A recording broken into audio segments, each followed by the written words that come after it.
The colors at the 10-minute mark.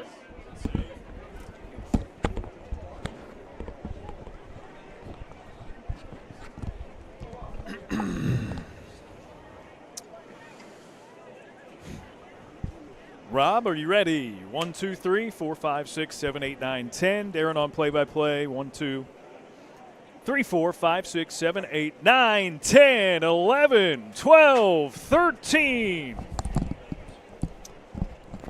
How about that? Is that good? All right.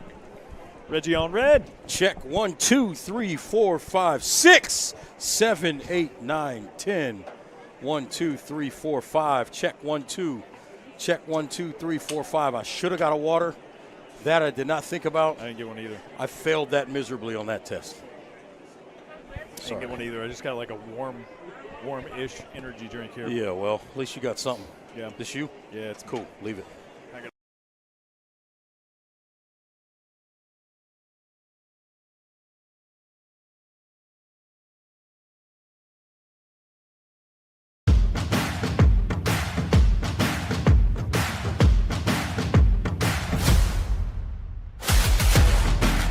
My name is Dallas Brandon. I'm a senior at Independence High School. So I started playing football around the age of like 7 or 8, Little League. My pops played football, so that's kind of where I got my interest from it. Dallas probably wanted to start to play football, probably with me, just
WCCB Charlotte presents your high school football game of the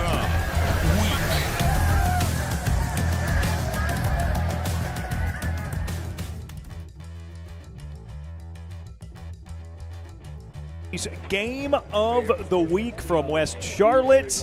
It is a massive one in conference play. The Patriots of Independence in town to face the mighty Lions. With the former Penn State cornerback, Reginald Walker Jr., I'm Darren Vaught. We're glad you're with us as always. Reg, big-time matchup. Feels like every game in this conference in particular is oh so important. Well, you said it. I think this might be, if not the most difficult conference in the state of North Carolina, it's certainly number 2. Both of these teams looking to fight through a very, very difficult conference slate. Obviously, West Charlotte already 1-0 in conference play. The Independence Patriots looking to start their conference slate off strong so far. Tonight's WCCB Game of the Week is brought to you by Queen City Home Store, your whole home destination. By North Carolina Department of Health and Human Services Crisis to Care Program. When life feels overwhelming, go to ncdhs.gov/crisis services. By Bodyworks Plus Collision Repair Center, keeping families safe since 1998. And by Fred Caldwell Chevrolet, home of the Silverado guys. Visit fredcaldwellchevy.com. Kickoff is moments away. Independence and West Charlotte square up when we return.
A little bit of a confusing uniform matchup, but that's all right. Yeah. Yellow lids and numbers on both.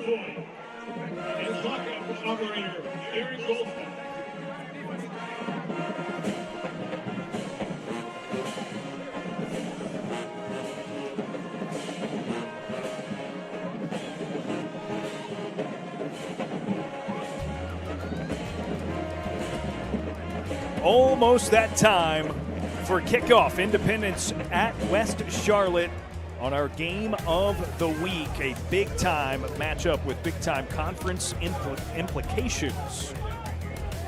And West Charlotte will kick it away. Independence to receive the opening kickoff and get us underway. Reg, what excites you most about this matchup? What are you keeping an eye on? I think it's the versatility of both of these offenses. They can attack you vertically in the passing game, and they've both got high-end running backs that can make plays in the running game. And then both quarterbacks are good with their feet as well. So the versatility of the attacks are going to be very interesting to watch. And then most importantly, this is an emotionally charged matchup. How do both teams handle the first 3 or 4 minutes and stay disciplined, don't give up any penalties? The opening kickoff is powered by Queen City Home Store, where you're always home. It's booted away.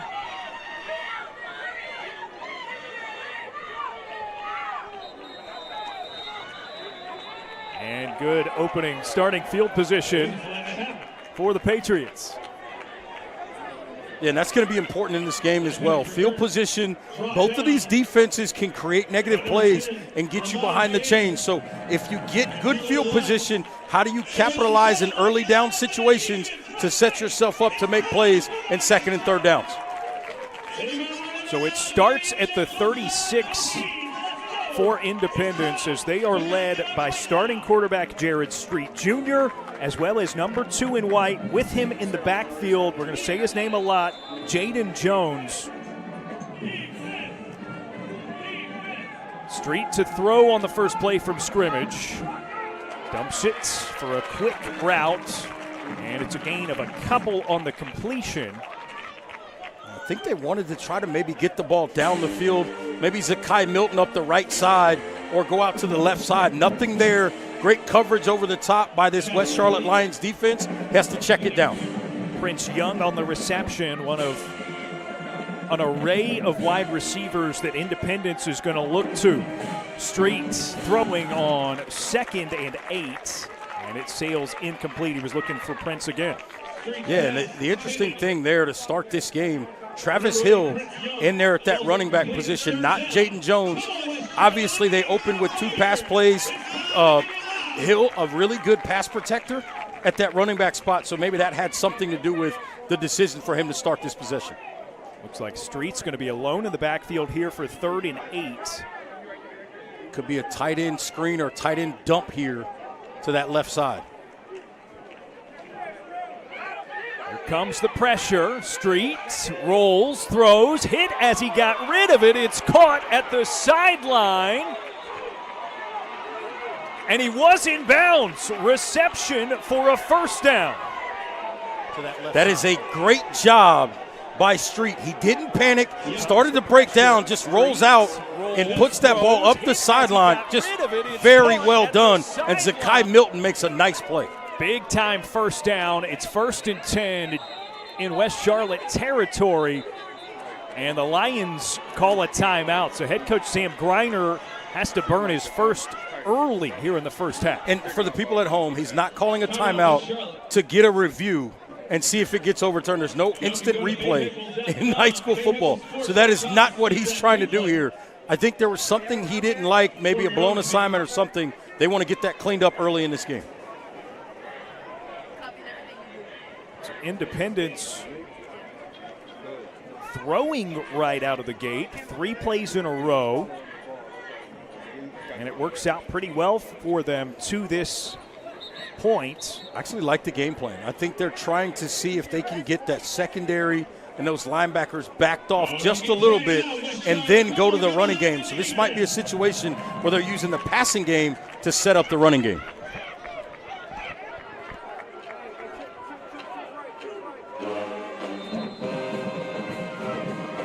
Same as before, Hill is the back. All-conference runner behind Jones on the depth chart, and he receives the handoff and gets it inside the 30. That's an interesting formation. They went unbalanced there. They have an extra offensive lineman to the right side of the formation. Purposely did that to load up and run the football to the right. Interesting what they're doing with formations here, really trying to test and stretch this defense to figure out how they want to handle certain situations. Hill with 3 100-plus rushing yard games so far this season. And movement at the line of scrimmage. It's against the defense. This is what we talk about in these kinds of games early on. What you don't want is to give away opportunities, give away yards. And right here, they get the entire defensive line to jump off sides. There it is. That's an easy 5 yards. It's a defensive front for West Charlotte that is without Penn State commit Elijah Littlejohn, one of their best players.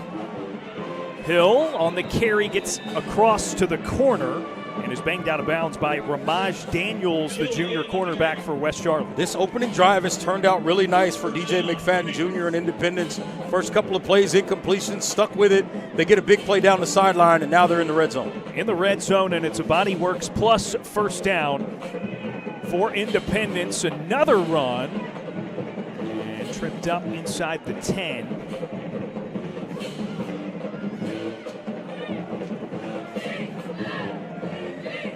first carry for Jaden Jones. Or that was Hill, rather. Jones is now entering the game.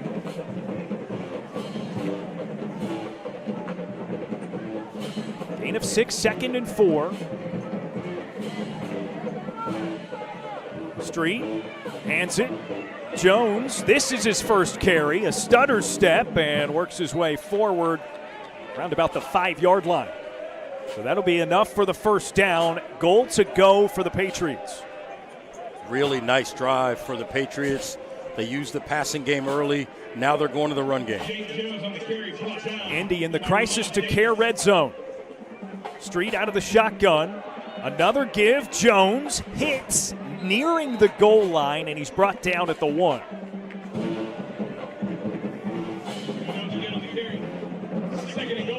Now the whole key is you got to finish this drive with a touchdown. You're down inside the 2-yard line. Got to finish.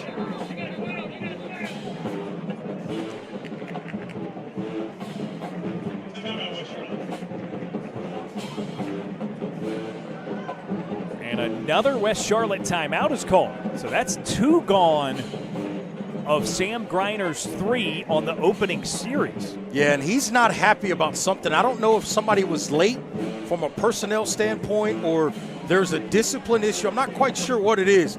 He is absolutely hot on that sideline right now. Something he's not vibing with to burn 2 timeouts on the first possession of the game. There's something he sees, I think probably an execution that he is it just does not sit well with him. Well, we mentioned the injury. Elijah Littlejohn is a senior, one of their leading tacklers. So some adjustments to be made. Goal to go from the 1. It's a give to Jones, who falls forward and across the plane into the end zone. Touchdown, Independence.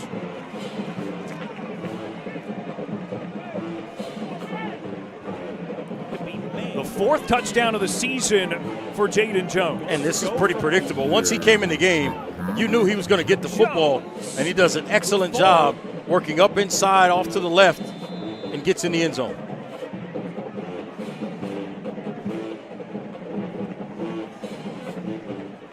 Independence, Thomas Flores on for the extra point.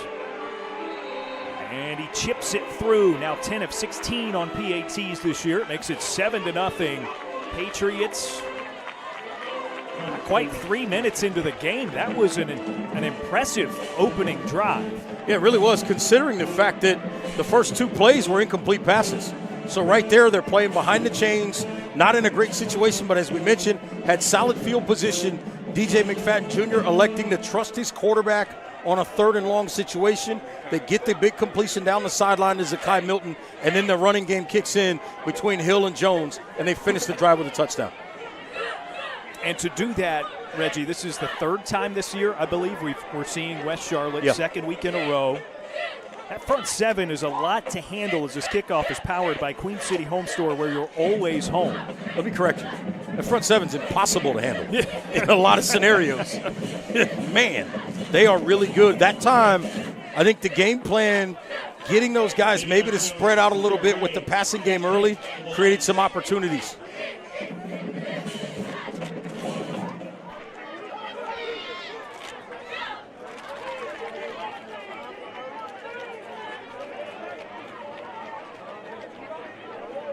Now West Charlotte to receive. Davion Jones and Sincere Gray, the deep men.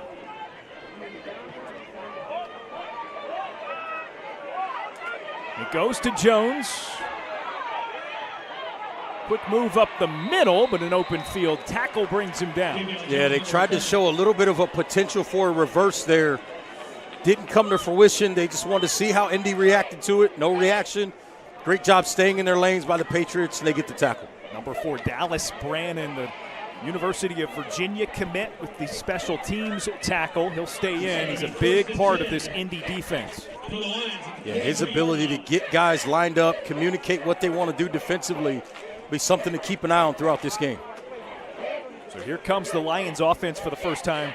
Junior quarterback Jamori Nichols is the complete package. 71% completion this year, 13 touchdowns to just 1 interception. And on first down, he hands it off to Emory McLean Jr. And Independence claiming that the ball came loose and that they turned over the Lions, but the call is that McLean is down. 1 interception. Yeah, and you see it work up inside. He's going off to the right, and they just stand it up. Get about 9 hats to the football. I didn't necessarily see the ball come out there, though. Well, you saw Nick Reddish, number 11, emerge from the cluster with it. On second down, it is a quick route to Landon Gilmore. And it's just enough for the first down, so it moves the sticks for the Lions. Gilmore is another one of those guys that just, he finds a way to get open that time, picks up a Bodyworks plus first down.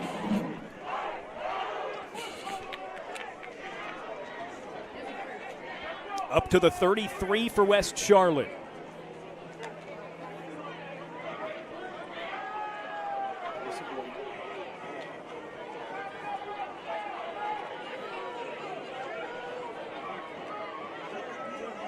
Nichols gets rid of it. Here's Dante Nicholson. Outside move. He's past the marker and tripped up near midfield. And that's the type of player that scares you if you're a defensive coach. You get the ball to Nicholson out in space, just a quick throw out there. They got numbers. They like their numbers, and Nicholson makes the catch and gets up that sideline. Nice job picking up the first down. Senior Gavin Gibson runs him down. Now a handoff. West Charlotte goes right up the middle again. The pile stops. After a few. It's going to be something to keep an eye on in this game. Can either team really consistently get chunks of yardage in the running game? Both of these front sevens really good. Gain of 2, so it's 2nd and 8. Independence not as big in the front seven, but their speed makes up for it, and they know how to play football. It's a misdirection. McLean takes the handoff over the middle, and it's another yard and a half, maybe 2 with the spot. So it'll be 3rd and 6. Number 22, Emory McLean, doing slipped on the turf. So 3rd down. It's a long 6, so practically 3rd and 7. Nichols, play fake, goes deep, looking for Nicholson. It's overthrown, and there was a flag in the backfield. Yeah, legal motion, and that's not going to make Sam Griner happy. Got a situation, you have 2 guys moving at once. It's going to be an illegal shift. That's going to make this a 3rd and about 11. 3rd and 12, somewhere in there.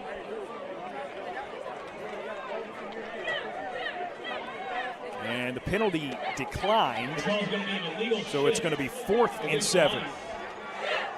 Yeah, so there's what you were talking about. Yeah. Sincere Gray was coming into the backfield, and then you had the receiver motion on that same side he was coming from. It's kind of a choppy start here for the Lions. Really on both sides of the ball. Sam Griner obviously not happy right now. Dante Nicholson, the star receiver for West Charlotte, is also their punter. So he boots it away, and it's downed by the Lions inside the 20-yard line. Independence, a score on their first offensive series, a stop on their first defensive set, and they lead 7-0 with 6:20 remaining in the first quarter.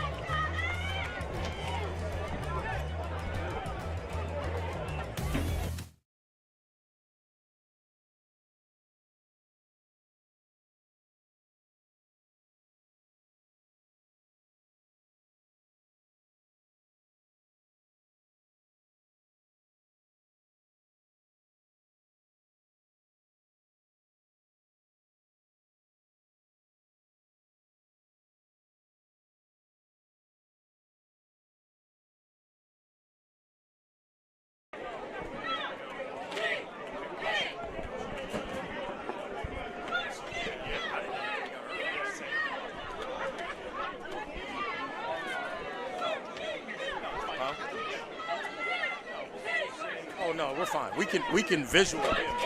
Let's go to a shot of Griner here. Coming back.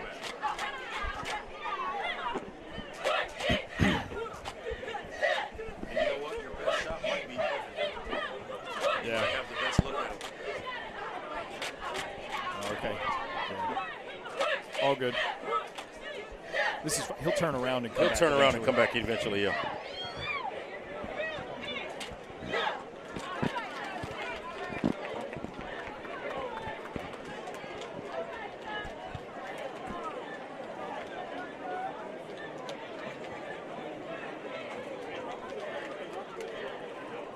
We got immediate timeout right now. At this time, we would like to give a big thank you to all our friends over at West Boulevard Ministry for all they do to take care of our guys. Love on them, provide so much for them, and mentoring. A big shout out to Bart and the folks over at West Boulevard Ministries.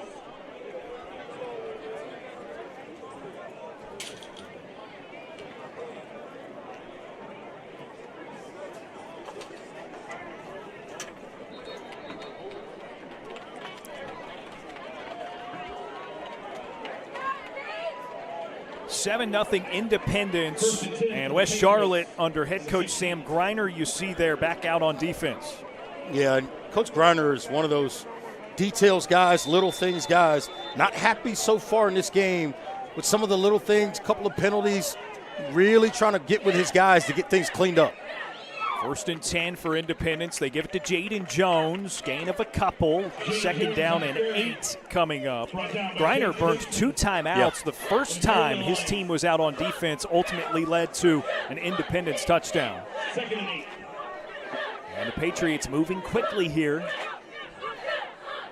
Though Jared Street's going to change some things up at the line of scrimmage.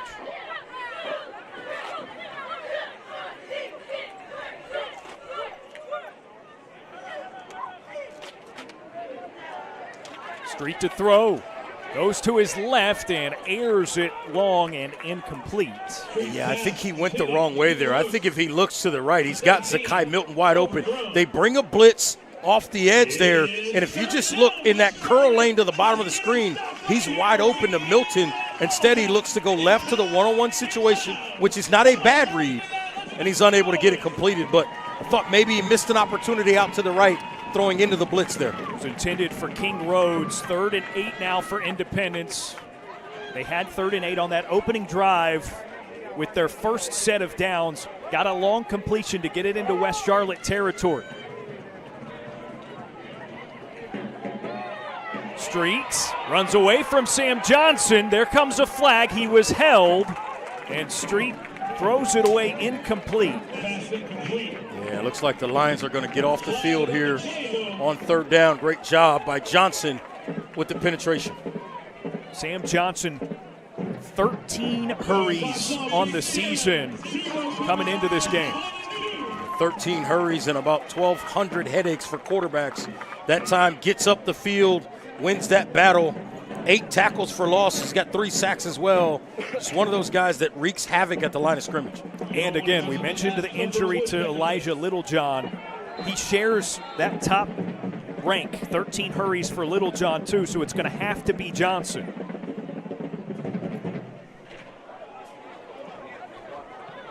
And the punt caught in traffic. Wow. And returned briefly by Landon Gilmore. Short return. So a short punt, short return, and West Charlotte starts this drive in Indy territory. Looked like Ramaj Daniels came up a little bit lame after that play. Looks to be him potentially down around the 46, 47-yard line. Not quite sure exactly what it's going to be, but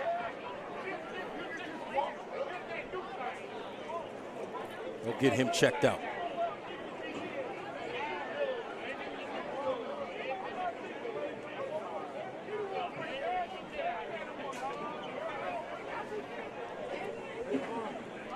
Right now, offensively, if you're West Charlotte, you got to find a rhythm on the offensive side of the ball and try to see if you can get somebody to just make a play and get your offense into a little bit of a rhythm.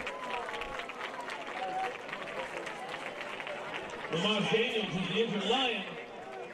There you see Daniels coming off the field. So something to keep an eye on with Daniels if he's not back out there defensively. What do they look like in that secondary? And if you're DJ McFadden Jr., I guarantee you notice that. You're trying to figure out what you can call to attack whoever might be in there for him. If indeed he's not in there.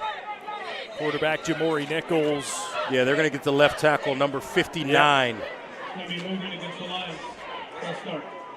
Is that 56? 59. That's Akeem Rose McAdams. Yeah, right there he's the left tackle right there. He's going to fix his stance. He moves up. That's an illegal motion by an offensive lineman. Makes it 1st and 15, so now Gray able to motion into the backfield. He receives the handoff and darts through the defense right by everyone. Touchdown, West Charlotte.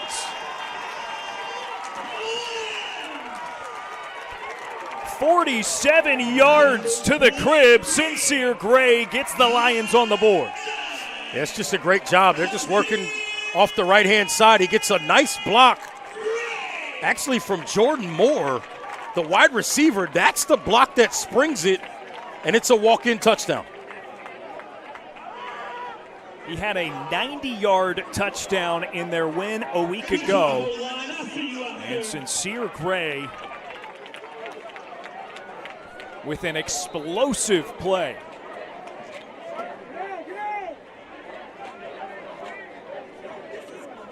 Now Angel Ruiz on for the extra point. Low lying, yanked it, no good. The extra point is no good.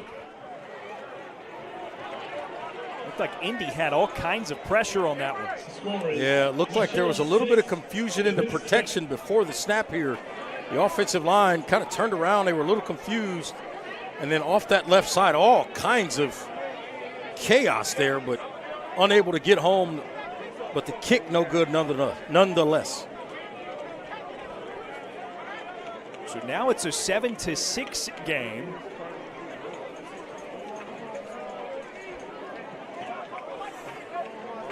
Something to always keep an eye on. Missed extra points. Special teams game. Got to be careful with those. They generally loom large. We've seen it multiple times on our Game of the Week this year already. Yeah. Something like that. Multiple missed extra points, a blocked punt, blocked field goal. We saw a Reagan team win a game by blocking a field goal a couple of weeks ago up at Lake Norman. Big time play. Lake Norman trying to tie it at the end of regulation and send it to overtime. Ruiz boots it away. Jones on the return. Shuffles his way through traffic past the 45 and near midfield. And he's a game changer when healthy, now that he's back for Independence. Yeah, and I love what they did here with the stack to make sure he gets the football. He's a guy they want to get as many touches as possible. Makes a nice run here. Great return, and I guarantee you, special teams coordinator Coach Barnes over there fired up about that kind of return. Indy will take over on the 49-yard line. The game last week against Palisades was really Jones's first full game played this season. 2,000-yard rusher a season ago. It'll be Travis Hill who receives the handoff and is brought down immediately by Sam Johnson. And Sam Johnson's family not far from us. We can see them right in front of us. They get up out of their seats quickly. Tackle for loss by Sam Johnson, a legendary tackle brought to you by Queen City Home Store, taking on the toughest stains at home with the toughest washers in the game. Jarrett Street to throw on 2nd and long, and he finds Prince Young near the sideline. Positive yardage, that gets them to a 3rd and medium. That's good recognition by Street. They brought a +1 blitz off of his right side. He throws right into it. Easy completion, get as much as you can and set up a 3rd and medium. 3rd and 6 to be precise.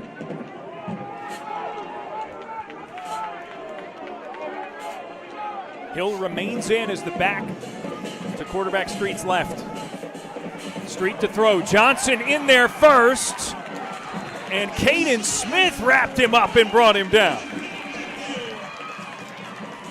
Yeah, Johnson and Smith. It's just, those two guys are unbelievable, but coming off the bottom, it's just a 2-on-2, and they're just no match for the offensive line. Johnson works, gets the penetration up the field. Smith comes underneath him, and they blow it up, and now Independence forced to punt. Now 6.5 sacks on the season for Caden Smith of West Charlotte. And it's punted away. Low bounces. And the Lions picked it up, trying to do something with it. That was Sincere Day. He did manage a few more yards out of it.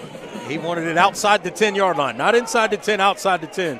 Picks up a few yards, gets the team a little bit better field position.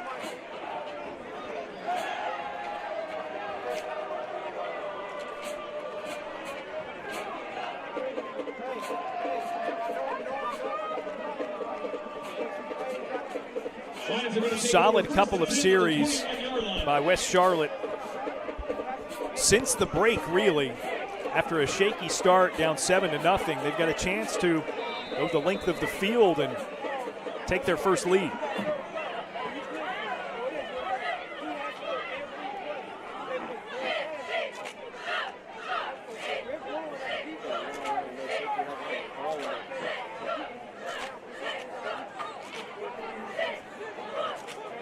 Man in motion, it's Gray into the backfield.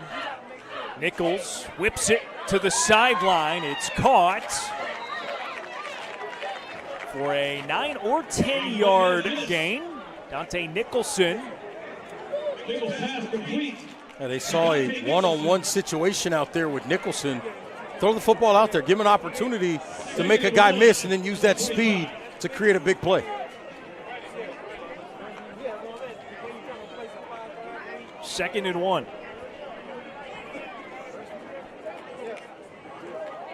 Nichols hands it off to Gray this time. He runs into a man, spins around him. Somebody lost a helmet. And it's a gain of 2, maybe 3, enough for the first down. The Body works plus first down as Jorquez Broom, the best offensive lineman for West Charlotte, lost his lid, so he's got to sit out a play. And you wonder if there's a time to send an extra guy, a +1, you send it right where he was. See how this makeshift group, right, back up in there, see if they handle it. First and 10, Nichols gives it to Gray, right up the chute. Past midfield, Brannon runs him down from behind. Dante Nicholson tried to set a block, and there's a flag out potentially on him. I think this is going to be a first down and then a block in the back, so they're going to lose some field position here. But it'll still be a first down for the Lions.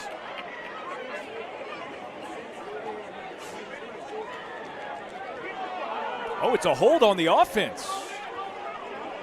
Yeah, I think they get Nicholson down the field on this. That snap was in between. Yeah, I think it's going to be up here to the left of your screen. It might have been, well, maybe it was a little bit earlier in the play. I thought maybe they got Nicholson for something, but yeah, but that looked like he got tangled up by Nick Reddish of Independence. So either way, it's a big play for West Charlotte. Looks like they penalized from about where he got tackled, so must have been something further down the field long after he picked up first down yardage.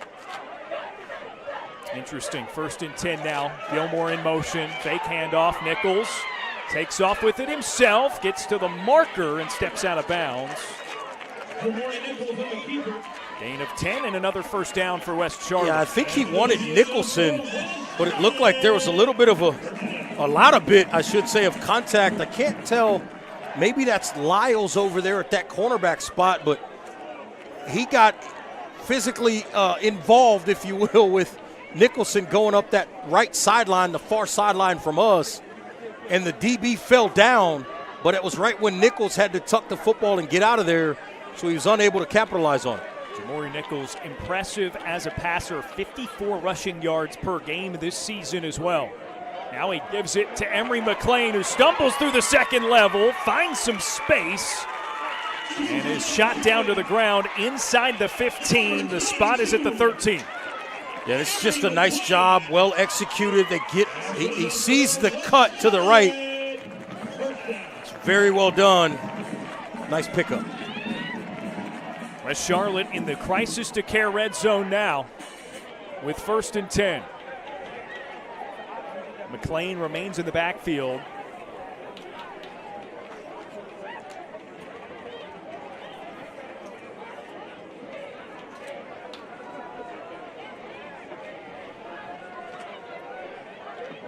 Out of the shotgun, Nichols gives to McLean.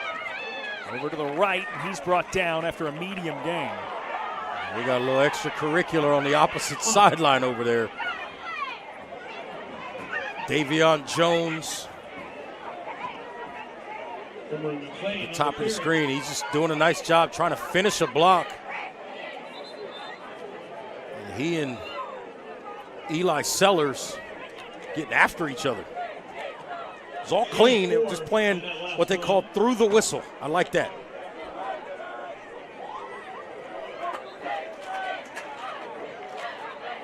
Second down and 6 for the Lions. So a gain of 4, 2nd and 6.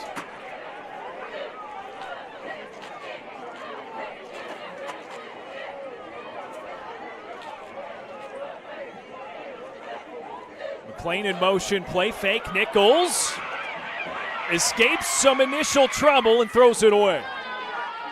How good is Nichols at not panicking, and then he puts that ball in a spot to where he's not trying to complete it there, but he's nowhere near danger of intentional grounding or anything because he sees a receiver close enough to the area.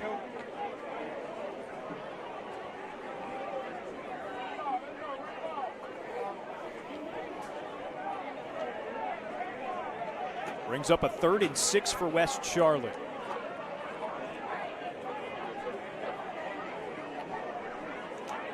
It's 3rd down, West Charlotte. Come on, we need a 1st down or a score. Let's get loud. We've seen it 100 times over, though, Reg. This is 4-down territory for Sam Grimes. Absolutely correct. Man in motion. It's a handoff. Sincere Gray leaping, trying for the 1st down marker, and he lost his helmet. I believe he got there, so goal to go now for the Lions. It's a great effort. After that run, that's going to be enough. Pick up that 1st down. That's a big play. That's just leaving it all out there.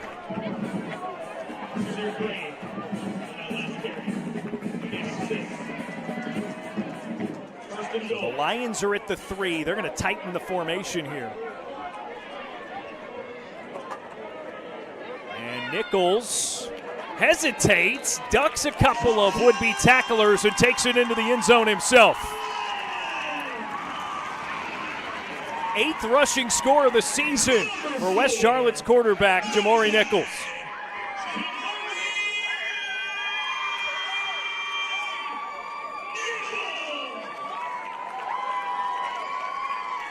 And they're going to go for 2, of course.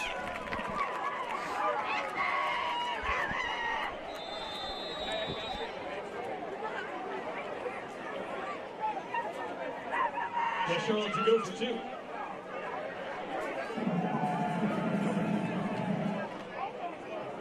Rakeem Finch, the tight end in motion. Nichols rolling that way and gets rid of the football, so no good on the conversion. And it's just a 5-point West Charlotte lead after the score, 12-7 as we near the end of the 1st quarter. And Jamori Nichols showing the strength, particularly, if I can talk today, particularly in that lower body. Talked to him before the game, and I just kind of slyly asked him, I said, hey, how much weight did you put on in the offseason? He said, about 15 pounds. Made a lot of sense. You look at his body from last year to this year, particularly the lower half, a lot stronger, especially in the thighs. He's definitely improved his lower body strength, and you can see it the way he runs the football, especially in short yardage situations.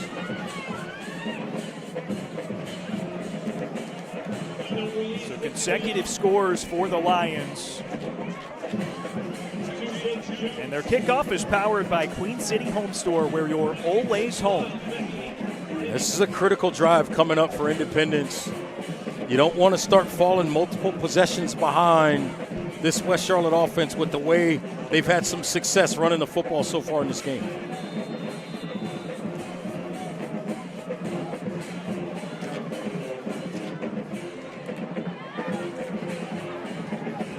Kickoff rolls to Jaden Jones. Snakes his way through some men and is eventually caught from behind. It's past the 40 flag, well behind the play. Very late, too. Be interesting to see what this is, but Jones does a nice job, goes over and picks it up at the 21. Watch him just pick his way. Good vision. And right there, great tackle.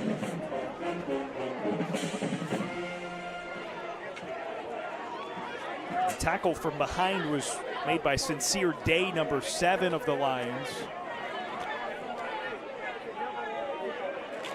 It's going to be a blindside block for the against the Patriots. And that's going to take them all the way back to where Jaden Jones picked that football up around the 20-yard line. Trying to see where it was.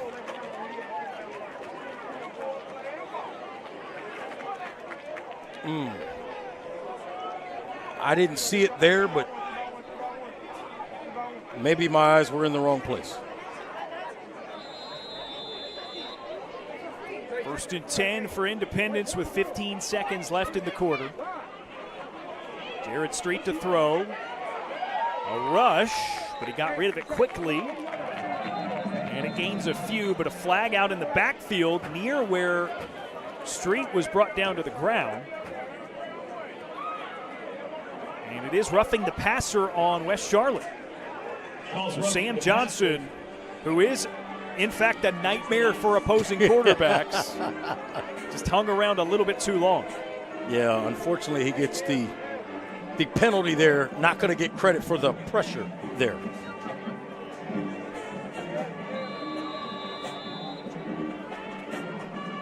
So a short completion instead becomes a 1st down, nearing the 40-yard line, which is where Independence will have it when we begin the 2nd quarter on the other side of this break. West Charlotte up 12-7 on our WCCB Game of the Week.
Start of the 2nd quarter on our Game of the Week. 12-7, West Charlotte leads after giving up the initial score.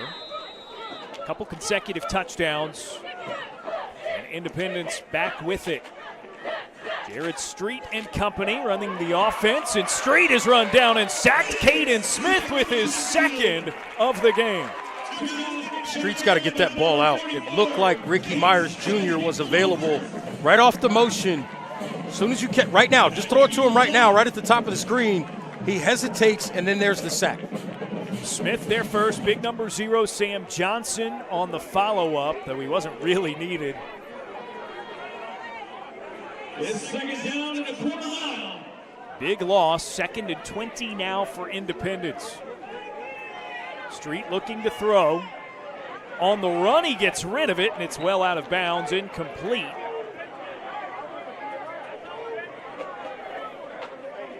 Sincere Day, number 7, the defender there, got tangled up with the intended target or unintended target. And now a flag comes out, and you saw it bottom of your screen from the near sideline. Yeah, this might be a something on the sideline from West Charlotte.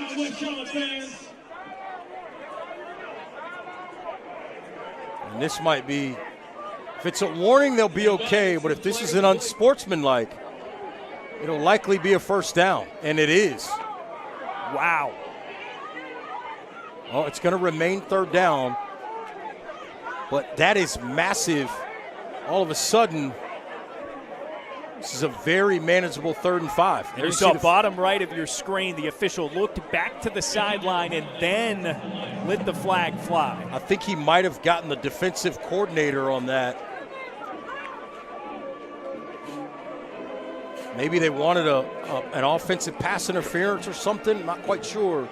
Either way, instead of 3rd and 20, it's 3rd and 5 now for Independence. Sam Griner not happy, and if this 3rd down is converted, you can look no further than that particular situation.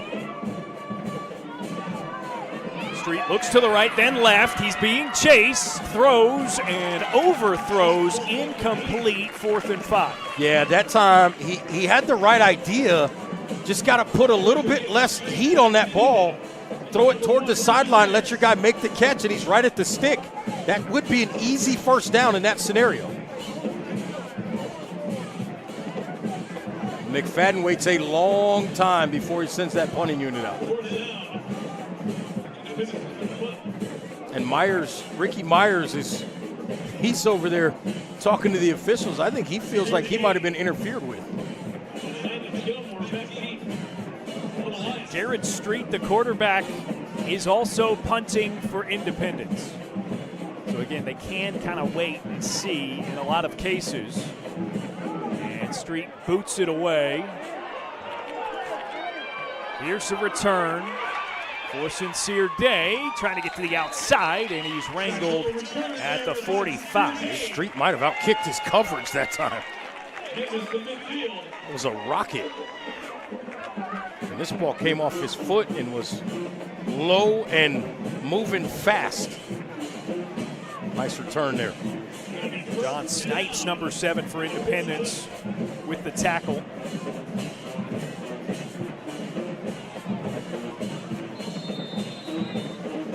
And if you're West Charlotte, this is an opportunity to really put Independence in a bad spot. If you can go down and get a touchdown here, make this a multiple possession game, now maybe you can start to affect the play calling and maybe potentially try to force them to become more one-dimensional.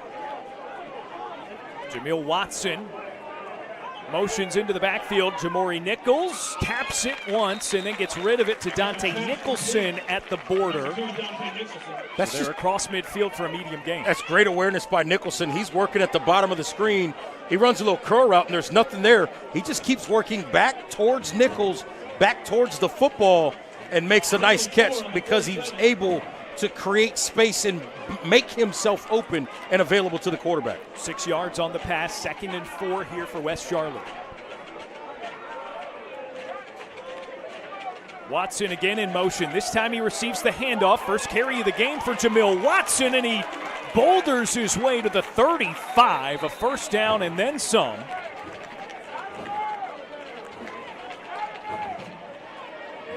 It's really well done by Watson.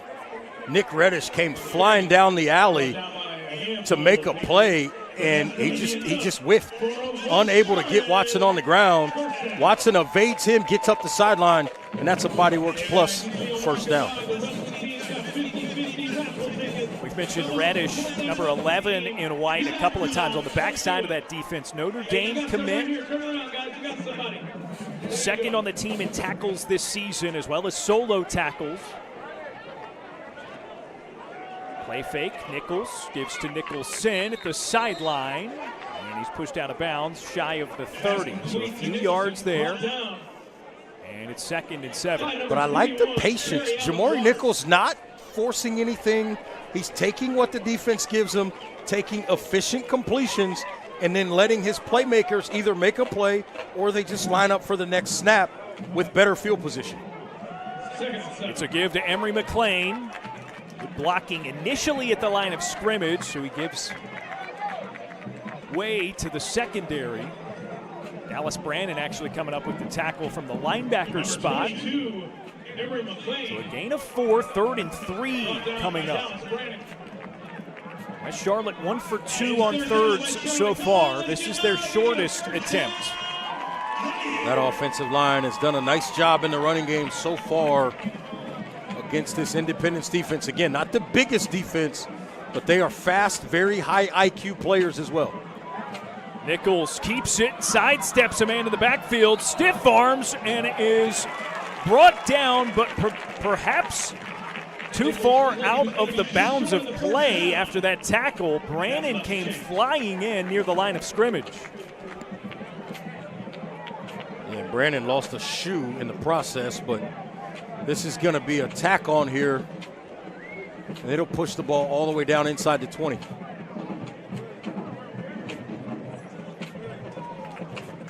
So it is confirmed to be against the defense. Yeah, it's a late hit out of bounds. Actually, they did a nice job defensively with their speed, stringing this out, get some help off the corner. That's a nice play. And then as Nichols tries to reach the ball forward, even though his knees are down out of bounds, Brandon coming over, trying to make a play, and there's the late hit. And the Lions are now in the crisis to care red zone. 1st and 10 from the 14. Nichols to throw. There's a flag out in the backfield. And Nichols with a jump pass out of bounds. He's trying to get rid of it and get it incomplete and get to the next play. Yeah, I think they're going to get Emory McLean here for a hold in that backfield. He was trying to keep Elijah Sellers from making a play. Sellers came on a blitz. So it is a hold against West Charlotte. That backs them up. See it right there on the left side. It's right there. He spins him out, and that's where the hold came in. Then he throws his hands up. The flags come right away, and then how about this? Obviously out of bounds, but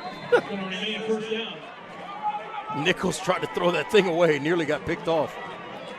1st and long. West Charlotte pushed outside of the red zone. Nichols goes deep toward the end zone. Raheem Finch is tripped up, and the flags fly. Raheem Finch had 3 touchdown receptions from Nichols a week ago. It was by far his biggest performance of his senior season. And Snipes didn't need to do this. He panicked a little bit. If he attacks the football there, you see the call, pass interference. This is on number 7, John Snipes, down in the end zone. If he just reads the football here, you'll see it to the bottom right-hand corner of your screen. If he just reads the football here, now go get the ball. Instead, he plays the man. If he just reads the football, he probably gets himself an interception and no penalty there to thwart the drive. Instead, he panics, tries to play the contact, goes into the offensive player, and it's a pass interference and an automatic first down inside the 15-yard line. We saw West Charlotte use that same kind of play to their advantage a lot in their win last week. 1st down, Gilmore in motion. The snap bounces to Nichols in the backfield, and he has to air it out incomplete. How about Nichols' presence of mind? He knew that nobody was out in the route because that was a design run. So he makes sure he gets all the way outside of the tackle box, and then tries to get rid of that football and throws it out of the back of the end zone to get the second down. Second down.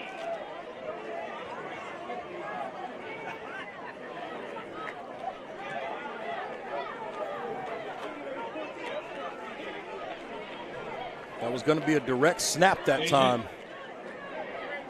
And instead, Nichols bails them out. Actually, they don't lose yards because he throws it away.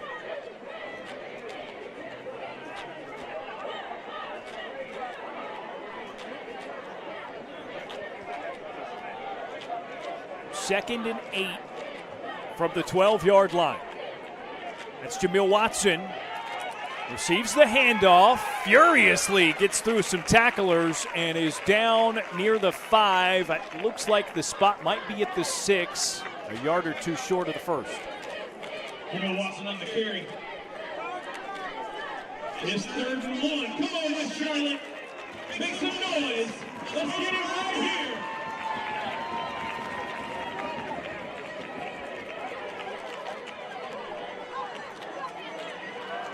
And a flag from the defensive backfield. It's going to be a false start. False start, West Charlotte. And I know you guys are hearing some concern about the clock not working. You're fine. The officials are keeping track up here in the box. Okay, so you might have noticed the clock on your screen has paused. That's because the game clock is stuck here in stadium as well. So we've been informed, as well as the attendees of this game have been informed, that the officials are keeping time down on the field.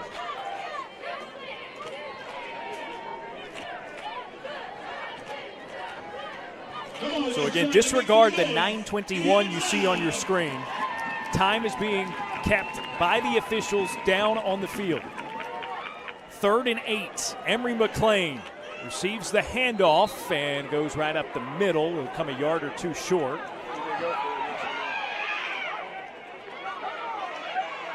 A lot of extracurriculars.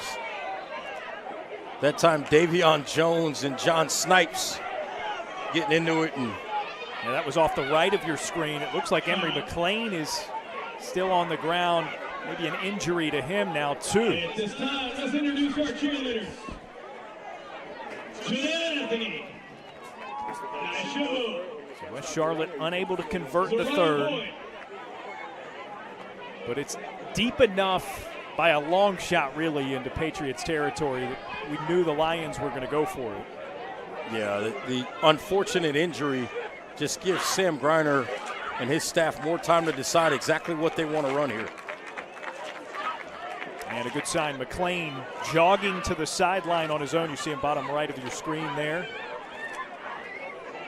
So hopefully nothing serious.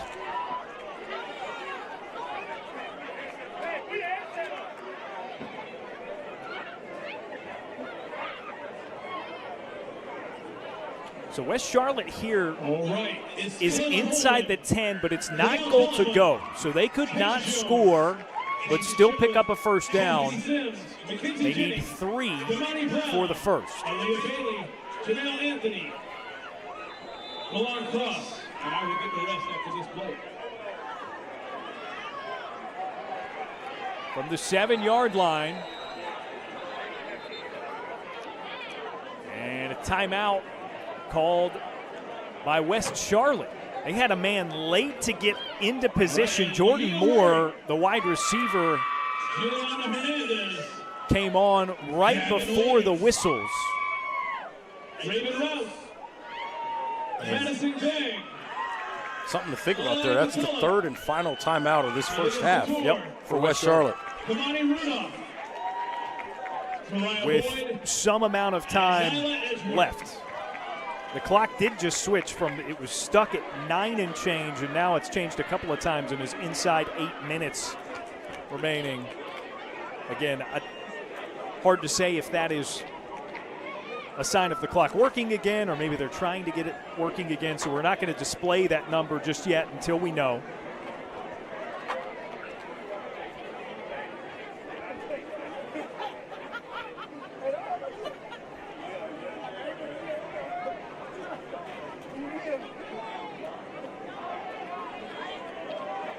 West Charlotte's going to try this 4th down and 3 All right, West Charlotte, one come more on, time. We're gonna go for it. Let's make some noise. Get loud. We need this play. Finch motions to the left side of the line. Nichols trying to hand off to the opposite side that the running back went. He stopped at the 5, needed the 4 for the first, and it's going to be a turnover on down. And there was some confusion there because Nichols turned one way and the back was on the other side, and that's going to cost them a possession there. A big-time stop for the Patriots defense. Watch him here. See, he turns. He thinks the back is supposed to be to his right, and the back is on the left. There was some confusion there.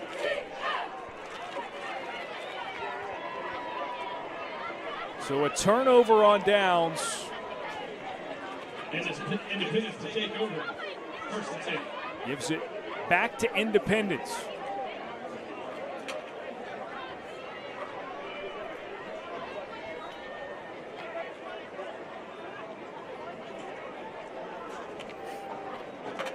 I thought they got the first down.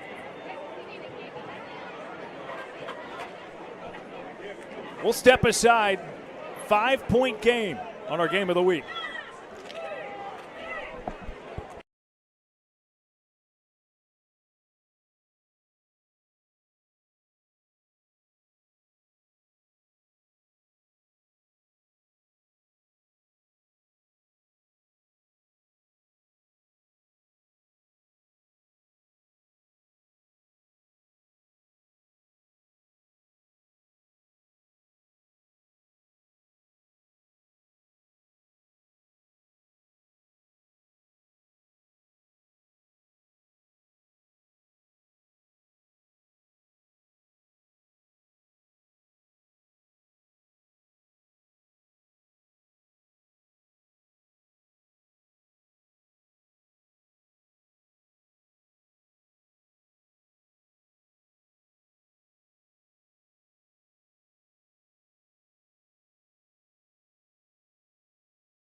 Still the second quarter, 12-7 lead for West Charlotte, who just turned it over on downs. Deep in Independence territory, Patriots take over at the 5. They have 1st and 10 and 95 yards of greenery in front of them.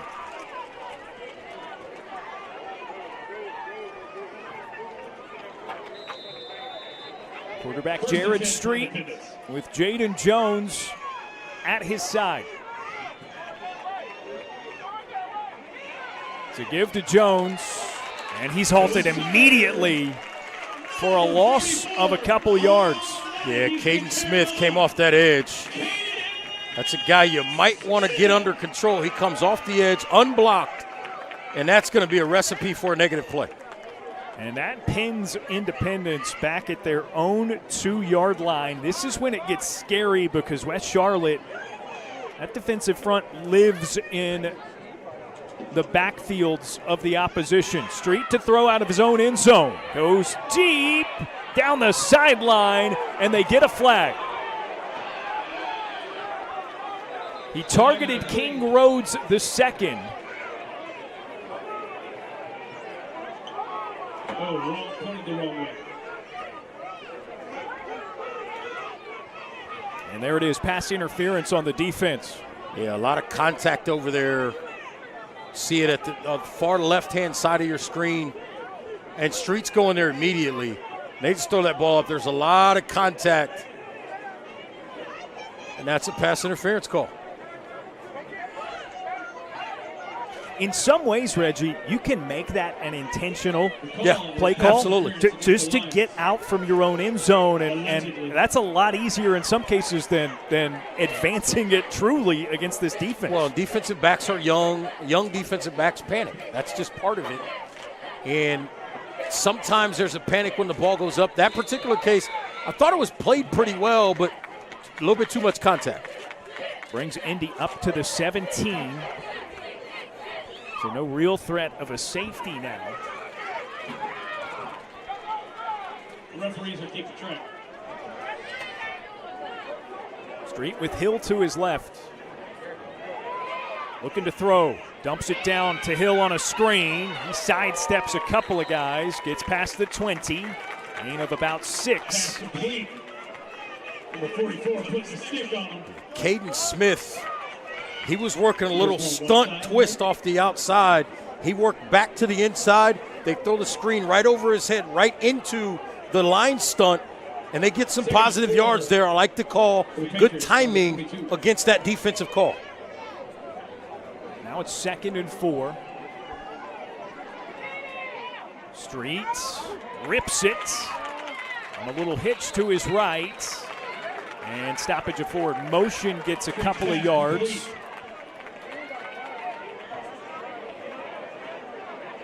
Caught by Rhodes. That's the 3rd time he's been targeted, but his first catch of the evening. Pass complete to King Rose. His 3rd down by Charlotte. We need to stop right here. Now it's 3rd and 2 for Independence. They're just 1 of 4 on thirds so far.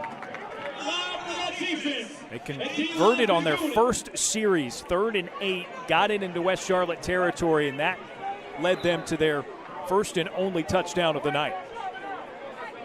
Street hands it off. Hill stopped in the backfield. Nowhere to go, no gain, 4th down. It's just a great job by this defense. Everything just collapses at the line of scrimmage. Absolutely nowhere to go. This defense doing its job, led by big number 99 inside, Damari Wallace. It's a legendary tackle brought to you by Queen City Home Store, taking on the toughest stains at home with the toughest washers in the game.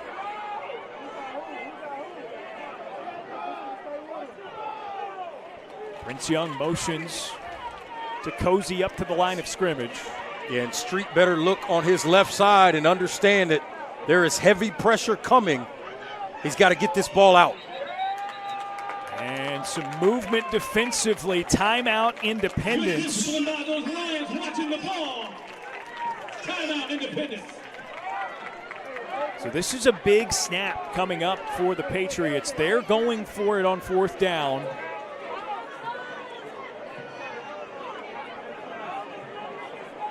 A turnover on downs would give West Charlotte really good field position again. And you've already, if you're Indy's defense, you've already gotten 1 stop inside your own 5. Right. But at the same time, you don't want to keep playing that game with this West Charlotte offense. No doubt. So you want to find a way, obviously, to pick up this 1st down, potentially get some points on the board. Maybe you take the lead going into the half.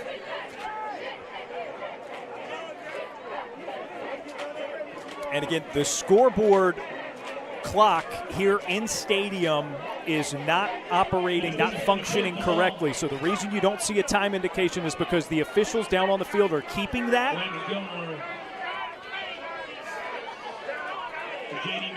So unfortunately, we are not privy to the clock ourselves as we near halftime. So punt formation back out. Jared Street, a line drive right to the returner, Sincere Day, who gets to the outside. Actually, partner, I'm going to slightly correct you. Day was a part of the punt coverage team. He's just running down the field and sees the ball's about to hit him in the face. Yeah. And just makes the catch. unfortunately, technically, he's not the return guy. Watch him here. See, that ball he's got two guys behind him that are responsible, but that's a good heads-up play. Realizes the football is near him, leaves nothing to chance, makes a play on it, and gets pretty good field position in plus territory. What's interesting is Sincere Day was the designed punt returner earlier in the game. Right. So it's a player we know is capable of doing something with that situation. It works out for West Charlotte. They begin at the 36. Handoff. And a big run up the middle. Emory McLean goes for 9 yards, nearly getting the first. So no clock visible to the players here. That changes things. It does. They just got to play. Nichols hands it off again. McLean once more. This time he goes for 2 yards and gets the first down. But there's got to, Reggie, I would imagine in a situation like this, there's got to be communication with the officials. The officials are communicating. Even the officials on each sideline are communicating with the coaches as well to let them know what the clock looks like. 1st and 10. Nichols the play fake, throws on the run, and it falls harmlessly. Intended for Jordan Moore. And getting back to your point about time communication, in addition, you can't see it on our screen, but behind the referee, behind the white hat, about another 20 to 25 yards, is the alternate official who was up in the booth keeping the clock. Now he's down on the field, so he can communicate more cleanly to the officials that are down on the field with him.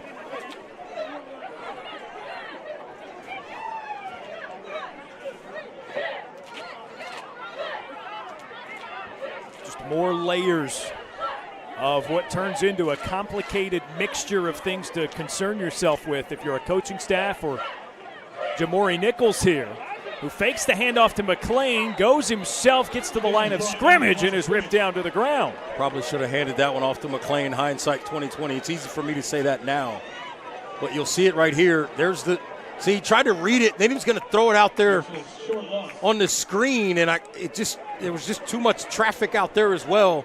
Nice job by Independence defensively, just shutting down whatever that play was going to be. They were at home everywhere they needed to be and forced a negative play.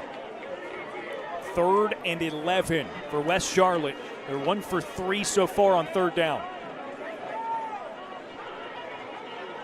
Finch motions. Nichols rolling to his right. Lofts it. Gilmore end zone. Touchdown, Lions. 26 yards, and it's the first touchdown pass for Jamori Nichols tonight. Yeah, they run Finch on a little speed out, and what they do is they work Gilmore up the field on a corner route over the top of it. The cornerback's eyes get dirty, and he gets beat to the pylon to the back corner by Gilmore for a touchdown.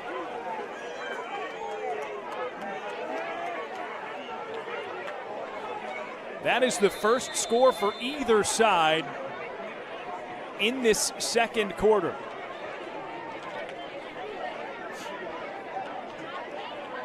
And it appears West Charlotte's going to go for 2 again.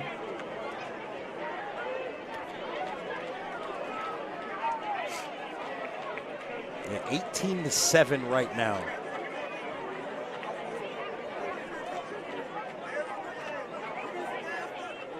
Nichols overthrows Emory McLean, and it's another unsuccessful 2-point conversion, so it remains 18-7, an 11-point lead for the Lions as we near halftime. Again, the clock being kept by the officials down on the field. So we're not quite sure how close to halftime we are. And your West Charlotte Lions, 18. Jamori Nichols, when we saw him last week, had 3 touchdown passes, all to Rakeem Finch, and a touchdown run of 66 yards. So he's got a rushing score from short distance and a 26-yard dart to Landon Gilmore. Yeah, he threw that ball so well. He was moving to his right also, but he put that ball, I mean, absolutely perfectly in there for Gilmore. Nice job, great execution by this offense, and a timely call as well.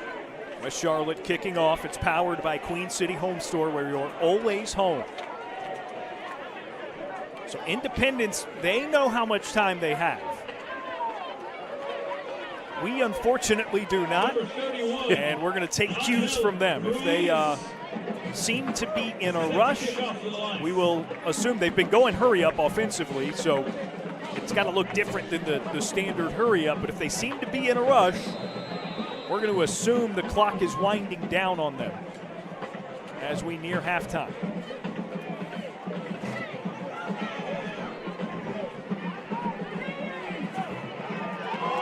Jones on the return, and a flag out as he's brought down at the 30. By number 24, Jaden Dixon.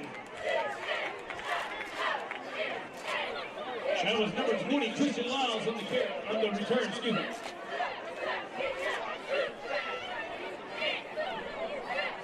Interesting to see what the call is here. And they pick it up. So no penalty there. 3 minutes and 48 But that man right there, as well as this defense has played in the first half, number 5 you see right there in the gray with no shoulder pads on, Elijah Littlejohn, the linebacker, the Penn State commit, out tonight. Not a part of this defense. Caden Smith playing really well. Sam Johnson we've seen make plays, but that's another guy that would normally be in there, and this defense is still playing really well in this first half. Garrett Street on first down, gives Travis Hill wrapped up. Sam Johnson, the tackle for loss. He is just difficult. He's at the top of the screen at that left defensive end spot, just gets down inside, works to the inside, beating the right tackle. That's number 51, Moreno Fisher, beats him to the inside and makes that play in the backfield.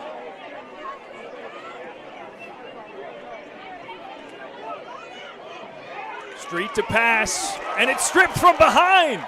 Independence falls on it and retains possession.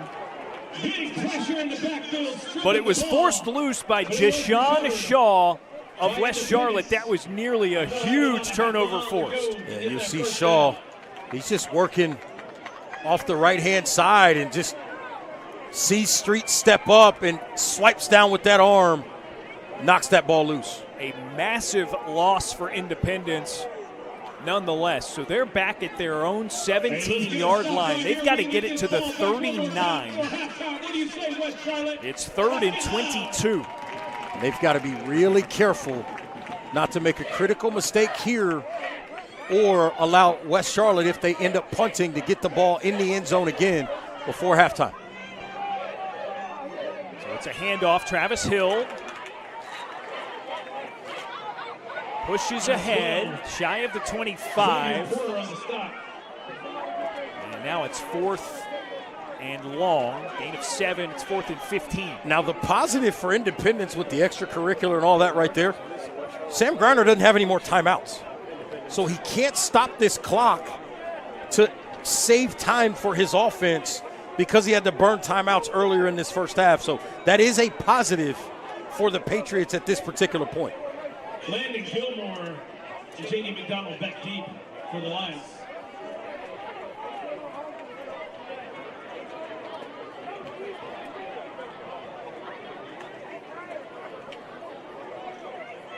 So we're not sure exactly how much time is remaining in this first half, but very intentional. Independence waiting for the play clock to come down, then calling a timeout prior to likely a punt. That's a good decision by DJ McFadden Jr. Understanding the situation, eats up that clock before taking that timeout. Trash can. And also, please, no standing along the fence line. We need everybody to have a seat. No standing along the fence line, please. Security is asked for no standing. My rough estimation, Reggie, had us at about 3 minutes and 45 seconds prior to that possession. or at the start of this series. Yeah, so I could be way off. Yeah, you would think that we're somewhere around the 2-minute mark. But again, without an operating clock in the stadium here, not quite sure. Punt formation for Independence. Out of the timeout. And it's received. Returnable for Gilmore. Stops on a dime and is brought down from behind. Landon Gilmore on the return. Brought down by Elijah Jackson and a few Gilmore other does a nice job, reads this well. Nice sidestep there so he can get up the field. Picks up some yardage. What do you think we can do in a minute 15, West Charlotte? Come on now, let's get one more. So it's about a minute 15 to go. We're being told on this first half clock. So you'll see this West Charlotte offense go into their hurry up mode. Nichols rolling. Nowhere to go. Wisely gets rid of it. Good decision there. Throw the football away. Don't take a negative play. And most importantly, don't let the clock continue to run. 2nd and 10 for the Lions.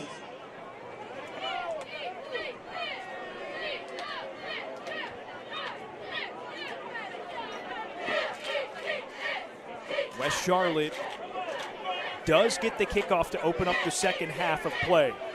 So the score here would be huge. Nichols on 2nd and 10, goes way deep. Nicholson can't quite catch up to it in the end zone. Wow, he was wide open. He's working from the top of the screen, and it's just a one-on-one situation, and he is about 7 yards behind everybody. Rare that somebody gets by John Snipes, who is our Fred Caldwell Chevrolet speed check. Fred Caldwell Chevrolet, home of the Silverado guys. Visit fredcaldwellchevy.com. Also a track star for the Patriots. And we talk about a Chevy, right, and Fred Caldwell. One thing they can do, you don't want to run into those guys. You don't want to get near the hands of Snipes. 8 pass deflections this year. Nichols on 3rd down. Dumps it down low. It's caught by Davion Jones. It's a good job by Snipes immediately making the tackle inbounds to keep the clock moving and set up a 4th down.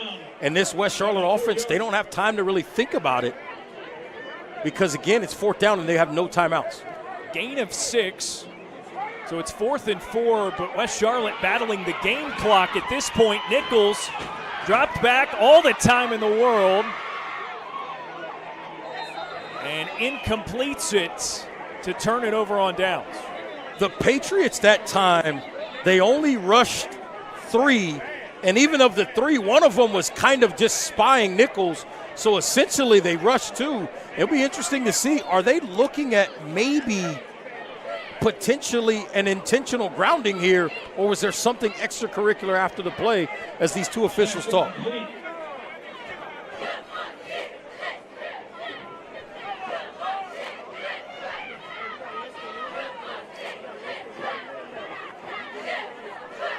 So a personal foul on the offense, it's declined, and thus a turnover on down. Yeah, you see here, look, there's really only 3 guys in the pass rush, and then you get a late +1, and the penalty is actually on number 74 for West Charlotte, and that's Yorkees Broom. Essentially what it is, his helmet came off, he kept playing. You're supposed to stop if your helmet comes off. He did not, and that's what the penalty is for. And because it happened during the play, had Independence accepted the penalty, they would have replayed the down, which is why they declined the penalty so they can get the football back. Well, the West Charlotte crowd, perhaps Sam Greiner, as you just saw, pleading that maybe there should have been a flag that for the activity that led to Broom losing his helmet. Yeah. And that's what you should ask for. That should be the question. If an offensive lineman's helmet comes off, oftentimes the question is, were their hands to the face? So time winding down. We're not exactly sure how much, but it is not a lot on the clock as the second quarter nears its end. Jared Street fakes the handoff, gives. It's caught, and a stumble forward, gain of 6 for Independence. Ricky Myers Jr. with his first reception. And West Charlotte going, or I should say Independence, in the max protect mode, extra offensive line in the game, as well as a tight end, making sure Street has an opportunity to throw the football against this pass rush, and that's going to end the first half. The score after 2 quarters. 18-7. We're midway through. West Charlotte leads Independence on our game of the week. And your West Charlotte Lions.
It is halftime here at West Charlotte from our WCCB Charlotte Game of the Week. West Charlotte up 18-7 on Independence, but it's not for lack of a good effort out of the Patriots. Dallas Brannon, he's a Virginia commit, and he is our senior spotlight.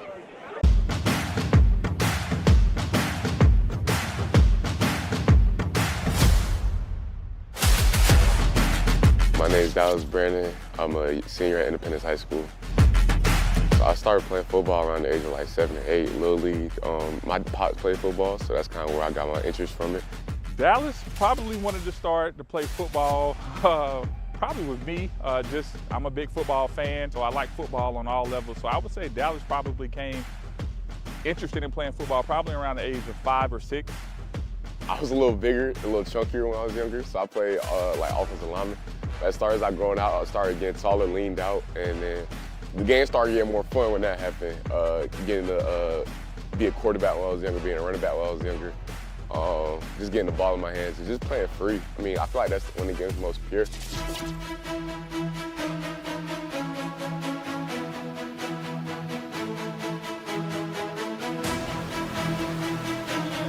I had heard his name. I knew his dad played here. When he came to our open middle school night, you know, I didn't think he was coming here. And then he just showed up first day of summer practice. I'm like, oh my God, we got one.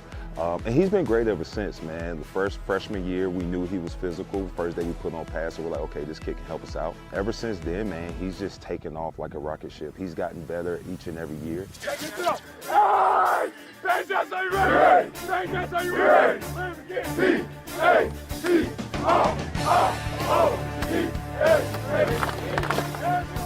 Yeah, so I got 4.3 GPA. I'll be lying if I said my parents didn't hold me to a high standard with grades, but you know, some of that comes from me like just being interested in learning, like deeply interested in learning. We did the play Grease in the school musical. Dallas is a thinker. He likes to think. He loves to read. He loves music. People that know him that's in his inner circle. In his spare time, he likes to create beats.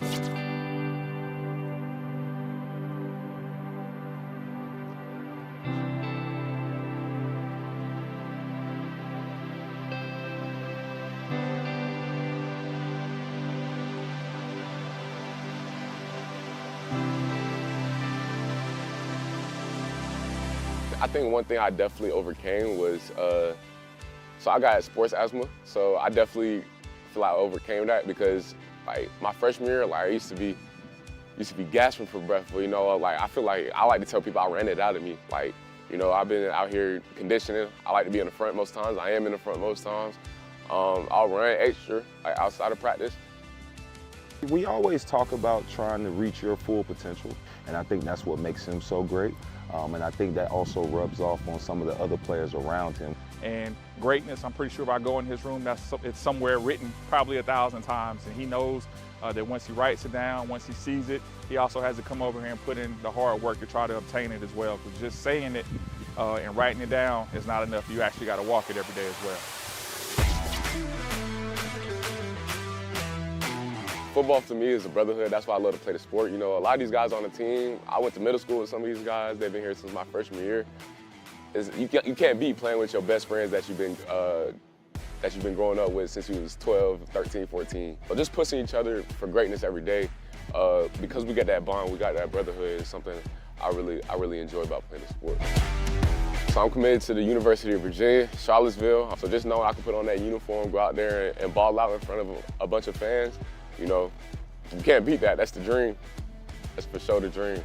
Greatness to me means you giving your all at any given moment that you can give your all. I mean, you're not gonna be 100% every day. You're not gonna be 100% every down, every drive. But like, if you can give 100% what you got in the tank, that's what greatness is.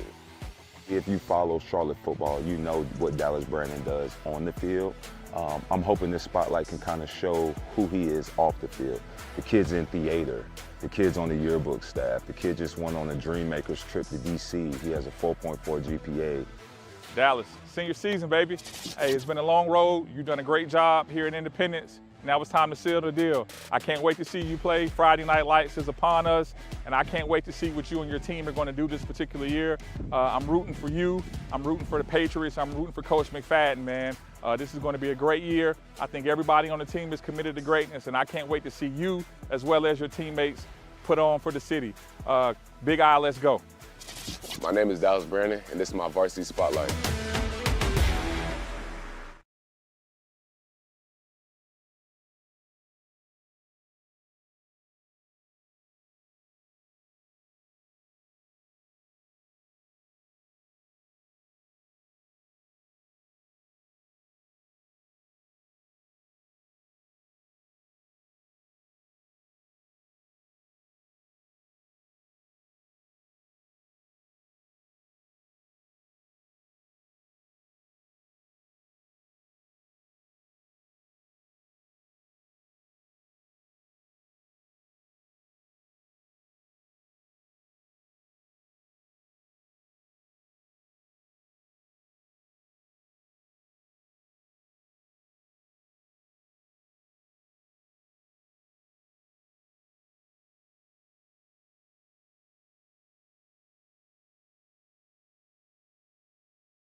Still halftime at our WCCB Game of the Week.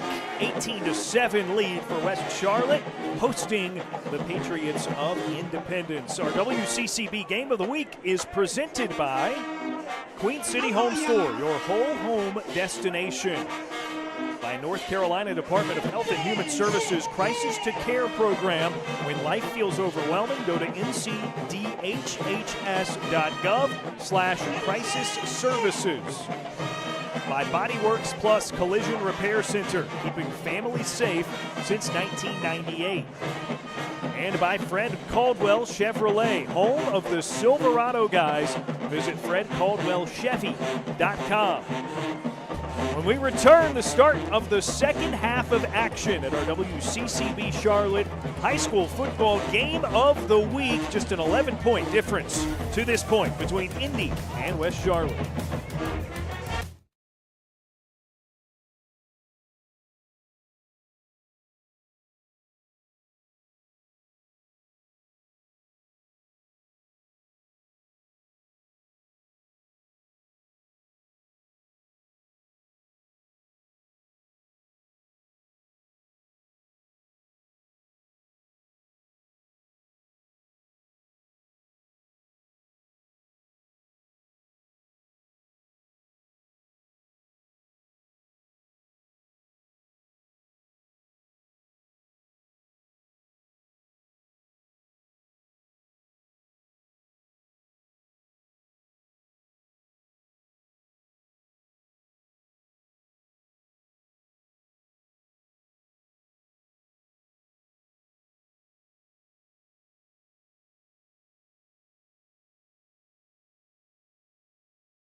Couple more minutes until we start the second half on our WCCB Charlotte High School Football Game of the Week. I'm with Reggie Walker.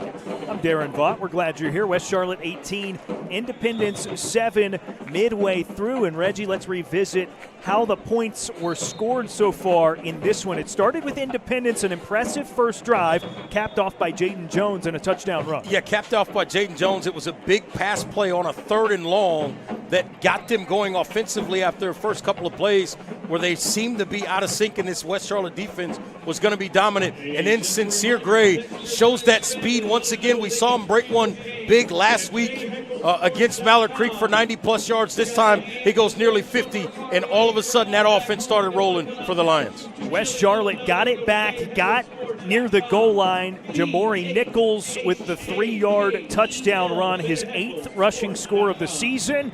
And then he did it with his arm, finding Landon Gilmore 26 yards, the latest score. That was the only score of the second quarter, a somewhat chaotic second quarter because the clock went out here in stadium. Yeah. And therefore, we, for purposes of showing you on the screen, had no idea what time was left remaining in the second quarter leading up to halftime. You mentioned choppy. I think Sam Griner would tell you the same thing about his team in the first half in terms of the penalties, some of the sloppiness.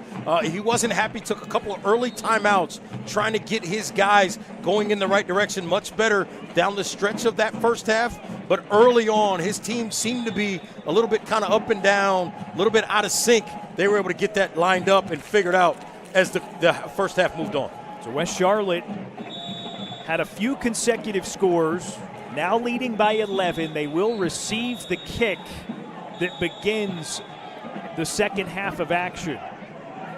So a real chance to separate themselves in what has been maybe somewhat surprisingly a defensive struggle. I think both defenses want to be fast, they want to be physical, so we're not necessarily surprised by the play, but we like both offenses too. So it's been strugglesome for both sides to put points on the board. Yeah, it really has. Both of these defenses, I thought for the most part, played well in the first half. You talk about a West Charlotte defense, they give up the long drive to start the game, and then throughout the rest of that first half, they bowed up and minimized.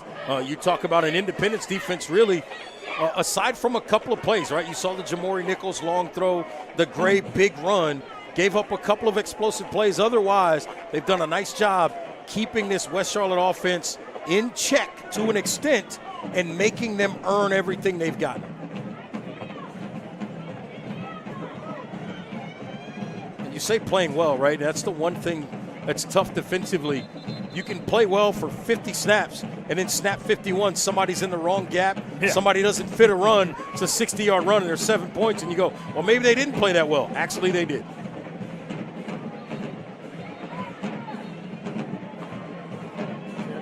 Both teams retaking the field. West Charlotte 4-2 overall on the year. Independence 4-1. Both now part of the new Meck Power Six conference, which includes 7A and 8A programs.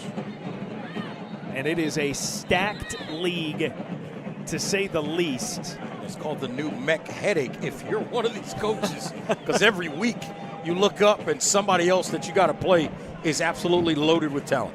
Well, we talked about it last week with Mallard Creek, and basically it's the playoffs every week. It really is. I mean, the interesting thing is you may see 4 teams, maybe more, out of this conference make the playoffs because of the way that the standings and the seeding and the playoffs work. You might see multiple. And Independence tries an onside kick. It got to the 50, and they got it. Wow, Patriots recover to flip possession to start the second half. This will come with some deliberation. That onside kick powered by Queen City Home Store, where you're always home. And that is just an excellent job by special teams coach Del Barnes. Been coaching high school football more than 20 years in this area, and he does a great job there. Speaking of Mallard Creek, with Coach Paul Mary during that impressive run. Yeah, that super successful run. The officials are talking here. Oh, West Charlotte football. And they're saying it didn't quite go the 10 yards. We'll take another look here. It has to get to 50-yard line. That's where it has to go. And you see the Lions retreat. They react late. Oh, wow. Yeah, it was scooped up at 9.5, it looked like. Well, and it's interesting because his feet were beyond the 10 yards, and I think that's where he thought he's okay. He got his feet on the other side of the line, but the football had not quite traveled that far. That's great eyes by the officials to get that call right. Especially in a scenario where we find ourselves reminding the viewer a lot, hey, the referees, the officials don't have the looks that we have. They don't. That is an incredible eye to notice. 9.5 yards on the onside kick. Sincere Gray receives the handoff on first down and is tripped after a gain of 2.5, 3 yards given the spot. It'll be 2nd and 7. I tell you what, that was a great way to start the second half. Unfortunately, for the Patriots, weren't able to get it, but that would have been a great scenario for them to steal a possession there. 2nd and 7. Jamori Nichols whips it to Dante Nicholson. A step to the outside. He's dragging a man to the 40. 1 yard short of the first. It'll be 3rd and 1. Yeah, I like the decision by Nichols. A little pump fake, draws a defender, and then puts it right on Nicholson for a catch to set up a 3rd and very short. And as aggressive as Sam Griner is, it wouldn't surprise me if he takes a shot here with the mindset that he's going to go for it on 4th down. It's at the Indy 40. Neither team has been very successful on 3rd downs tonight. West Charlotte 1 for 5 in the first half, whereas Independence was 1 for 6.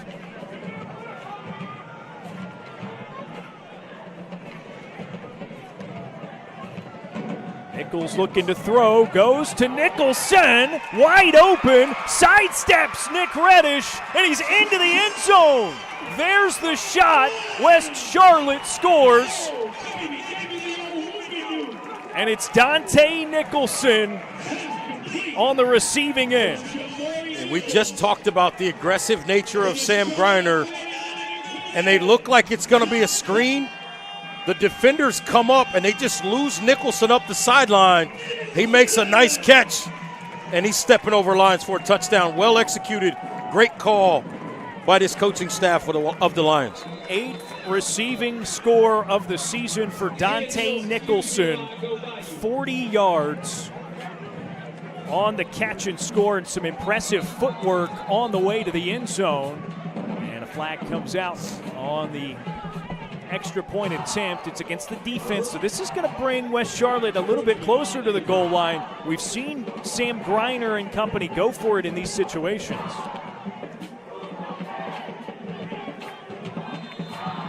Looks like he's going to keep the kicking unit out there this time.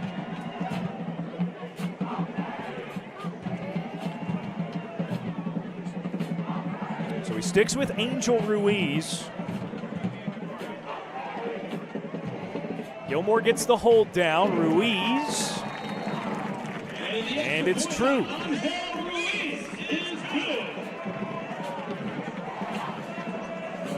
So a 25-7 lead for West Charlotte.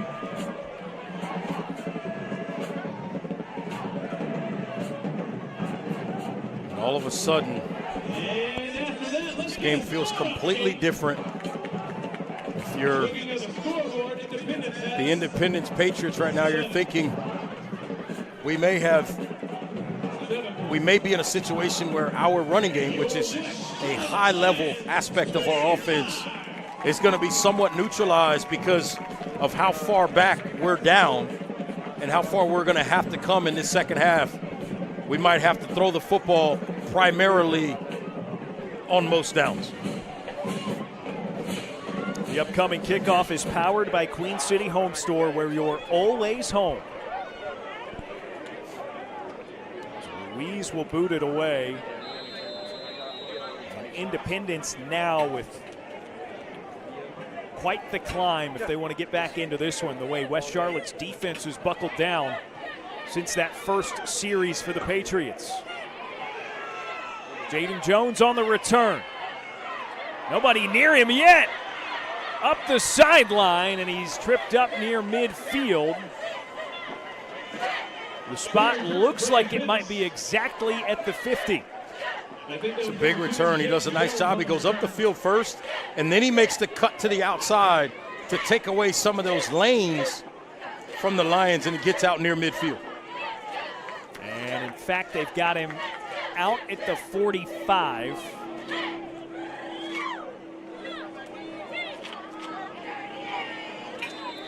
Nice starting point for the Patriots either way. Jared Street Jr. runs the offense. Rolling to his left. Pursued. Can't escape. He's brought down by Jaden Dixon. Again in the backfield. Yeah, he was rolling to the left, and I think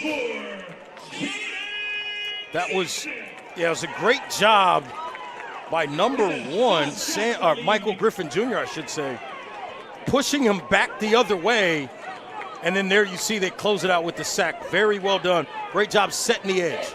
Griffin in the blue gloves. We haven't said his name a lot, but he's the team's leading tackler. Street on 2nd and long. Throws it near the initial line of scrimmage.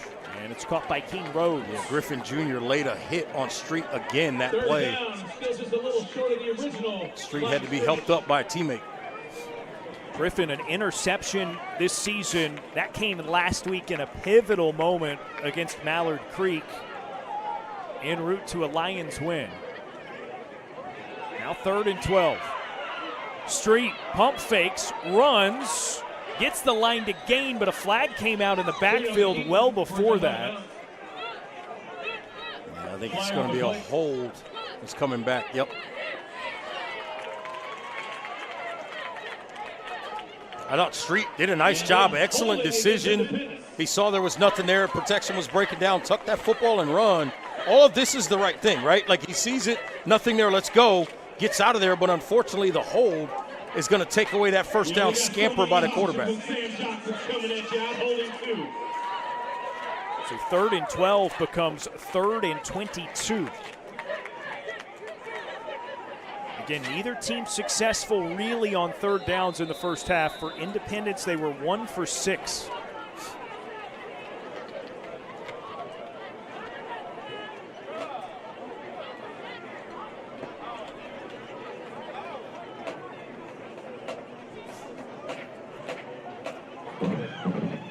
Street gives in the flat. Jaden Jones catches and is hit hard behind the line of scrimmage.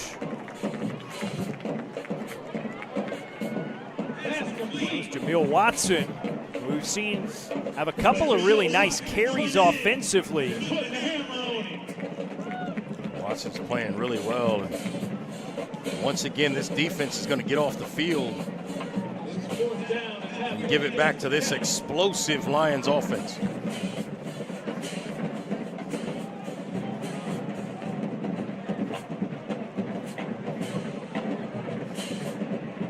Street punts it away. It's a little more air under it this time. Still caught and returned. And J.D. McDonald gets it toward midfield.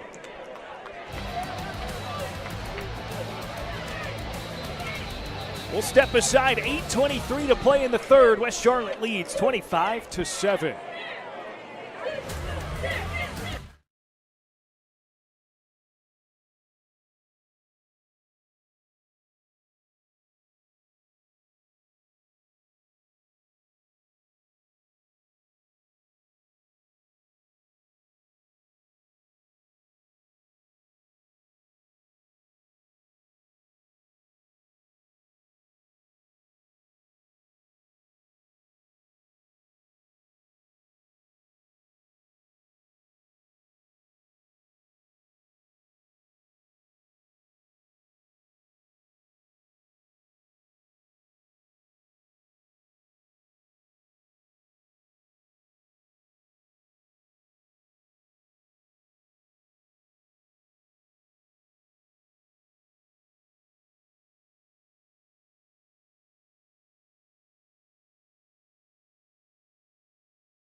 Third quarter in West Charlotte with a big opportunity here. Leading by 18, they have possession again. First down, West Charlotte. After forcing a punt from Independence. Gilmore the man in motion. Jamori Nichols, play fake. Goes way deep. Dante Nicholson leaps up and reels it in inside the 10.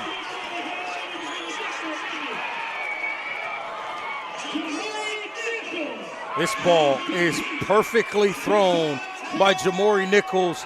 And watch Nicholson adjust and attack at its highest point. Well done by number 2 right there, Dante Nicholson. A flag came out following the play, and it's an unsportsmanlike conduct penalty. It's on Dante Nicholson. He spun the football, and they got him for an unsportsmanlike there. Dante jumped up and got it instead.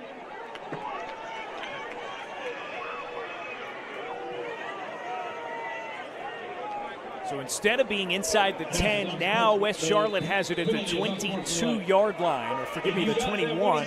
Come up to the press box, 162-425. Either way, that's a big connection. Nichols to Nicholson. It's been about as good as any tandem in the high school ranks in the state this season. I like his adjustment to go get the football. Didn't wait for it and let the DB get back into play. Nichols spins, gives to Emery McLean. Right up the chute, gain of 6 or 7. And he gets it inside the 15, so West Charlotte now in the crisis 2-care red zone.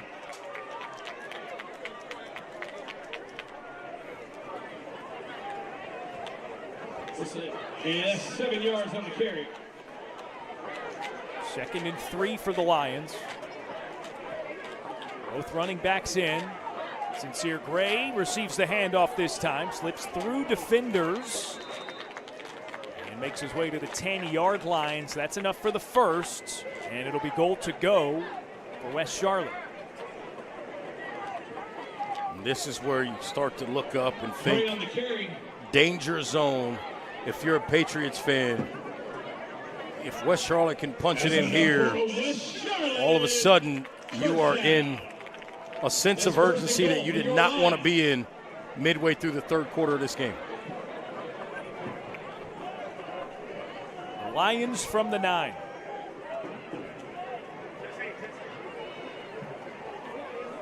Hand off to McLean, and he is gang tackled to the ground. Emery McLean caught in the backfield. Elijah Jackson as well as Bruce Maxime. Just a nice job. Defensively, they make a play there. They're able to overwhelm the offensive line, make that play in the backfield. Maxime.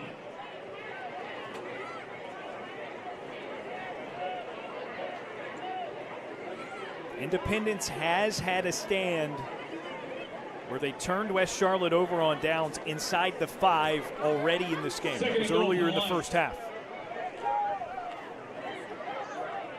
Nichols on 2nd from the 10.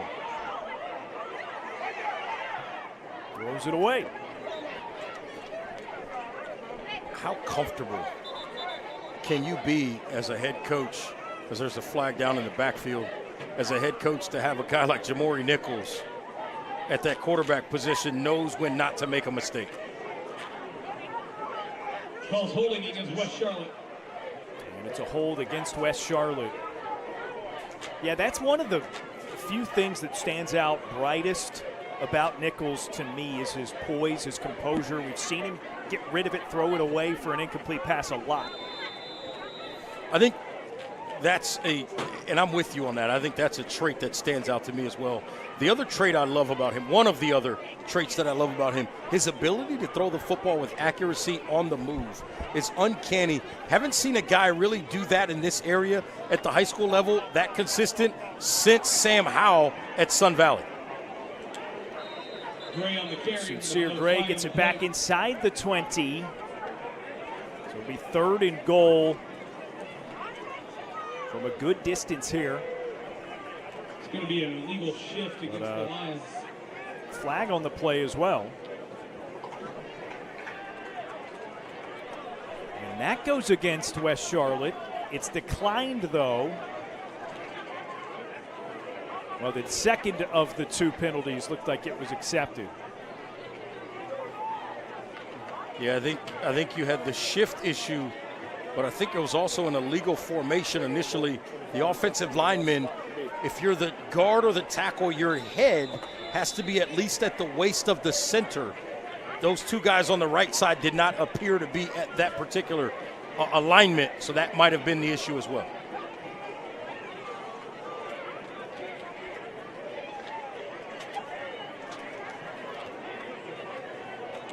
So it's second down again. West Charlotte all the way back to the 25-yard line. Nichols off of the play fake. Running away from pressure. He has it tucked. And last second, unleashes a throw out of bounds, incomplete. I mean, the absolute last possible moment, he gets rid of the football. It's just amazing to watch this kid never panic, never get sped up by anything. He just makes the right decision with the football. Forced out of the pocket and has to throw it away. Nichols. Came into this game, Darren, we're talking about Nichols here. Listen to this. Touchdown to interception ratio, 13-1.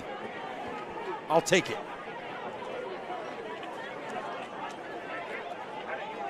He's added a couple of throwing scores. So now 15-1 on the season. 3rd and goal from the 25. It's a handoff. McLean up the middle, stopped at the 15. Ryder so a may gain go for of this. 10. He's going to kick it.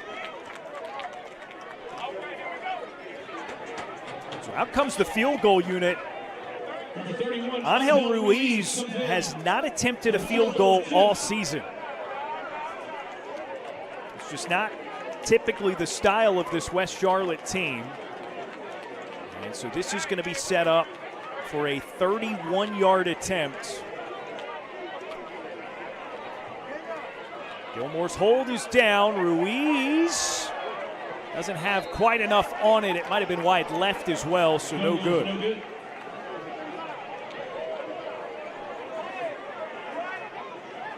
Big stop there for Independence, though. Still a 3-possession game, but they're in it.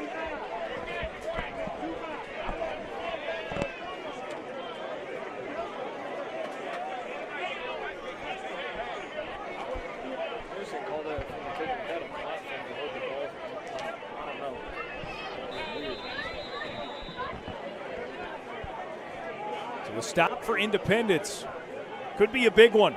Jared Street takes it himself. And pushing for the first down. Might have gotten it. Yeah, that last second reach. 10 yards exactly on the gain. And it moves the sticks. On the keeper, first down. His head coach, DJ McFadden Jr., told us Jared Street can run the ball. And that time we saw him pick up the Bodyworks Plus first down, but he's a better runner. He's got more speed, I should say, that I even recognized on film as he throws a completion that time out to the right-hand side. But he's got plenty of speed at that quarterback position. Jared Street, I mean, that was a nice run the previous play there. 3rd completion of the night to King Rhodes. Gets them close to the first down. There's DJ McFadden there. Yeah, and he told us that was maybe the biggest surprise about Street becoming the starter for this team this year. He's been impressed with what he's done on the ground. He averages 4.5 yards a carry, and he's run for 3 touchdowns so far this year. Street quickly to Ricky Myers on a screen, and he is brought down immediately. Xavier Porter, the defensive back for West Charlotte, gets the tackle. That's great by both sides. See, Street recognizes the plus blitz coming off his left, so he knows he's got to get the ball out quick. But at the same time, West Charlotte defensively, they know they're sending the blitz, so the ball has to come out quick. They're able to react to that play. Very well executed, really, by both sides. Defense obviously wins because they rally and tackle on that throw. It's a 3rd and 2 for Independence. They've failed to convert their last 6 third downs.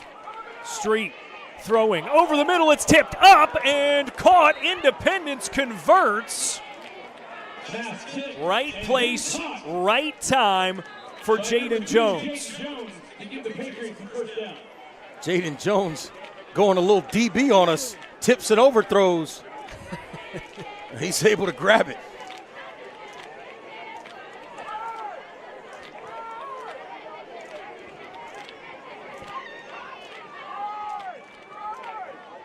A sigh of relief for Independence as this drive continues. And they'll hand it to Jaden Jones, who can't manage any positive yardage there. Run for no gain, 2nd and 10. Brought down by number 21. Oh, 2nd and 9 make that. They gave him a yard. Gain of a yard. Jones, for the most part, hasn't totally gotten on track tonight. He nor Hill. This running game, really this offense hasn't quite gotten into a rhythm against this really, really good front seven of West Charlotte. Street quickly finds Jones. They're trying to get him some open space. He spins out of the way of trouble and darts up the hash toward midfield, but there was a flag out there.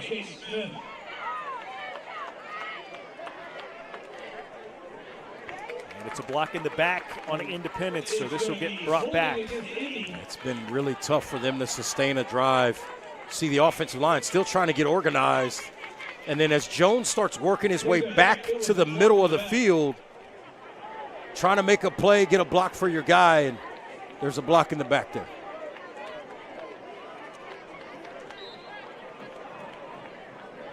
Second and long for the Patriots. Patriots behind schedule again, 2nd and 20.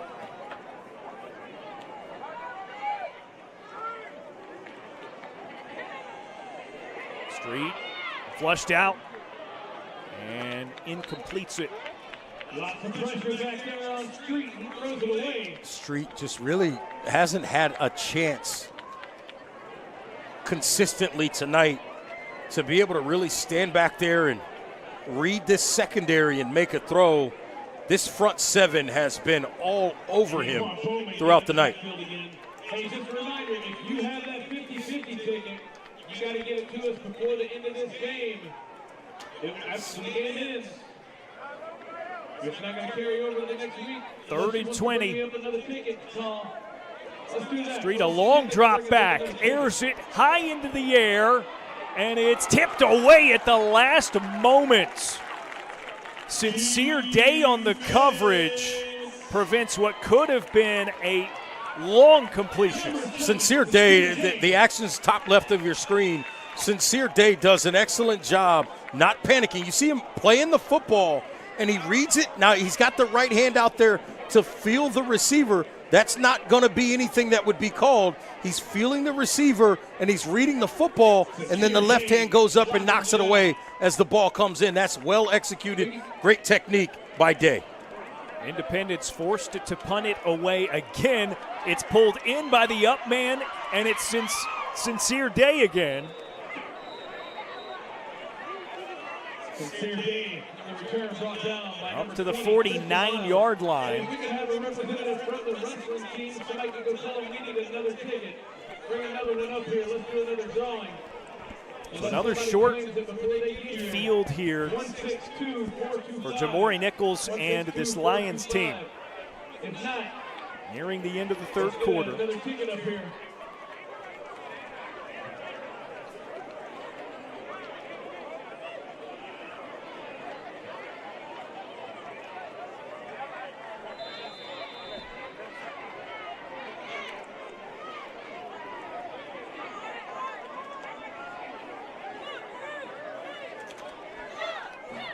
Jamil Watson joins him and receives the handoff straight up the middle.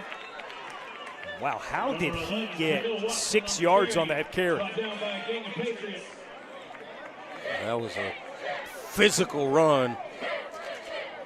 Might have even been a face mask that could have been tacked on there as well.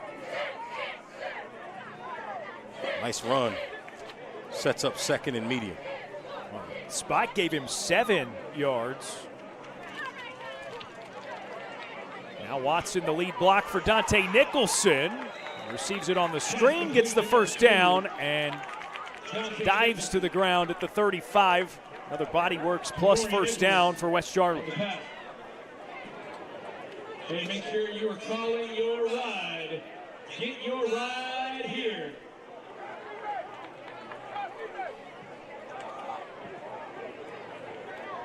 Sam Griner, I think, is going to let this one tick down to the fourth quarter.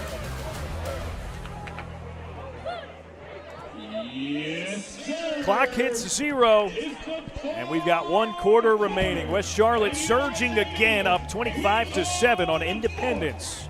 Every week, we shut them down.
Supporting tonight's game here in the Charlotte community, in short, supporting all of us. Please make sure you go by and check out. Before we begin the fourth quarter on our game of the week, special congratulations to those selected to participate in the Shrine Bowl of the Carolinas from these teams tonight. Independence, Ricky Myers Jr. and Dallas Brannon. For West Charlotte, Dante Nicholson. The selection show aired on WCCB and BahakelSports.com on Sunday. If you missed it, you can still go back and watch on BahakelSports.com. Jamori Nichols on 1st and 10 for West Charlotte is brought down by future Shrine Bowler Dallas Brannon with the sack. Yeah, big play that time by Brannon, getting the sack, backing this offense up again. This is a 25-7 ball game, so not out of the realm of possibility that Independence can make a couple of plays and get themselves back in it. So a big sack, and the main piece of that is now if you can force a couple of minimal gains and force a punt, you might get some decent field position. Another negative play helps even more from a field position standpoint if you're Independence trying to get the ball back. 2nd and 19 for West Charlotte. Nichols takes it himself. Be a gain of a few. Yeah, they had a timing issue. Looked like they wanted to run a little bit of a counter play there. Lost the spacing, the proper timing there, and Nichols had to keep it himself. It's going to set up a 3rd and long. 3rd and very long.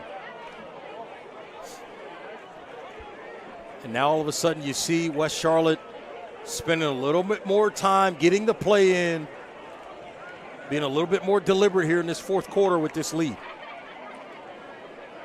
3rd and 16 for the Lions.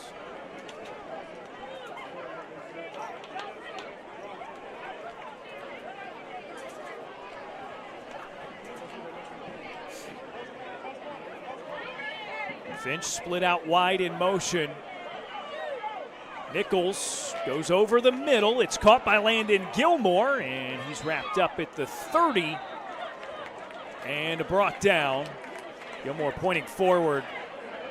Sorry, man. Came up 3 or 4 yards short. Didn't get there. Nice effort, but I think he might have thought the line of scrimmage stick was the first down marker. Griner's leaving the offense out there, though. All right, 4th and 4 here for the Lions. I think he may see if he can draw them off sides here. Oh no, they're gonna run it. Nichols finds Rakeem Finch. He got it. Caught it at the 25, and it gets the first down by a yard. Fine time for Finch's first reception of the night. And a very late flag back in the secondary as 2 players, one from each team, had to come from near the track on the Independence sideline, some extracurriculars, and a player down at the 34-yard line.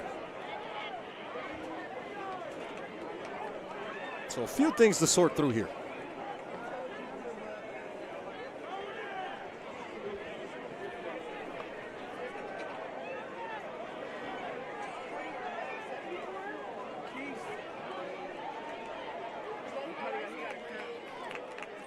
So it's an unsportsmanlike conduct Unsportsmanlike against West Charlotte. on the offense. So they get the first down, but they lose the yardage. Sam Griner doesn't care. He keeps the football, and he's got at least in his mind at least a few more snaps to bleed some of this clock. Meanwhile, offensive lineman Broom for West Charlotte was the injured player. He is slow to get up, but back to the sideline on his own power. So as you mentioned, first down achieved, but the yardage backs them up. Either way, it's a Body Works plus first down for the Lions. And again, Rakeem Finch with his first reception of the night. He has not been as much part of the game plan against Independence, certainly as he was against Mallard Creek last week with those 3 touchdown catches. Toss play to Sincere Gray. Head of steam gets him to the 37. Yeah, they go toss into the boundary there. Like that decision. See if Gray could bust one out there. Not able to fully turn the corner, but a decent gain there on first down.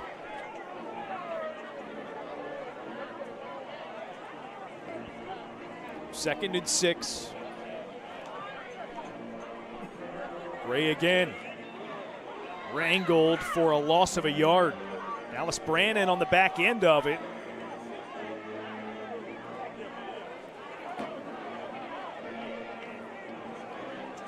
Just like Dallas Brannon, like the neck roll, the whole deal, right? Like he's just a different kind of football player, and I like it. You like the results too? Yeah. Around about 9 tackles per game. He's just a ball player, right? Like some guys play all these different positions. Then you look at a guy like Dallas Brannon and you go, definition, football player, and walk away. That's all you got to say. He just knows how to play the game.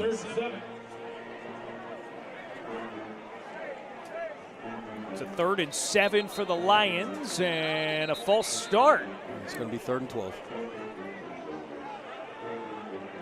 So just 1 third down conversion in the second half for West Charlotte.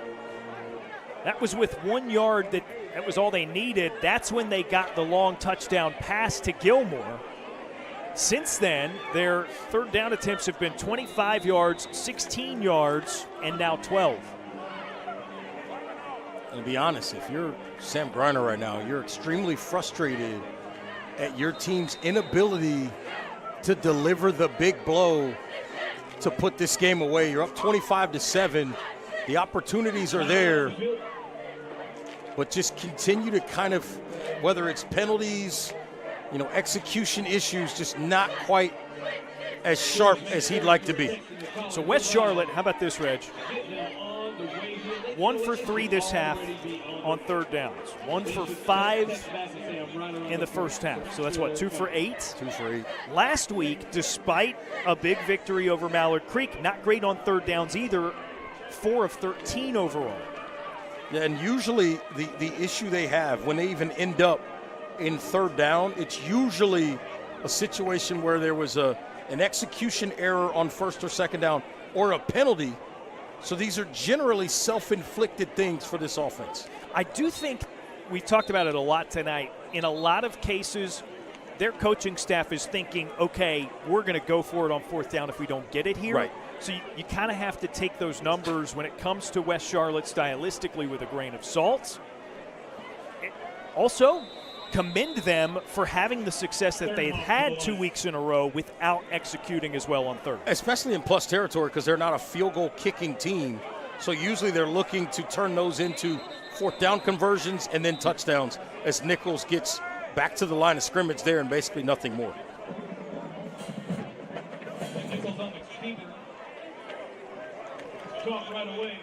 So he's brought down for no gain, and it's 4th and 12.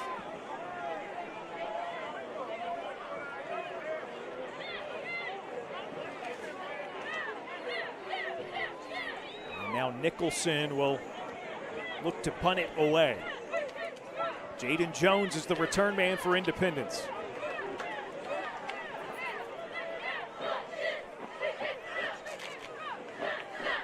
Nicholson set the punt.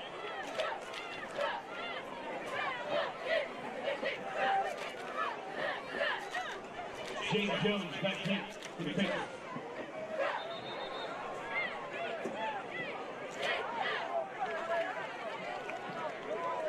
And a delay of game called against West Charlotte, so this will back them up. Yeah, personnel issues, missing a player. Had to run one on very late, and of course Griner not willing to give up timeouts. Had to take the delay of game there, and he's not happy with somebody that was supposed to be on the field. And a late man on, Rakeem Finch, is giving some signals. Okay, so he grabs Michael Griffin, who sprints off. Griffin was the guy who ran on late, and I think it was because Finch wasn't around, so he just went out there to help out. They get the punt off. Jaden Jones pulls it in stride and manages another handful of yards. Good punt by Nicholson. Short return. 25-7, our final timeout before we bring it to the house. 6:51 remaining in the fourth.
West Charlotte 25, Independence 7. The Patriots with possession.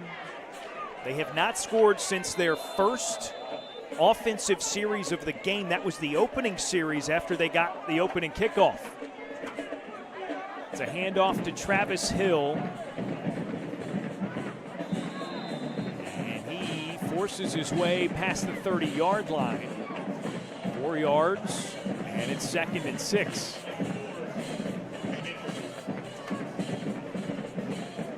Reg, something about this West Charlotte team.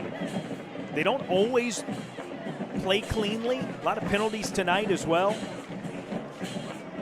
But they manage big leads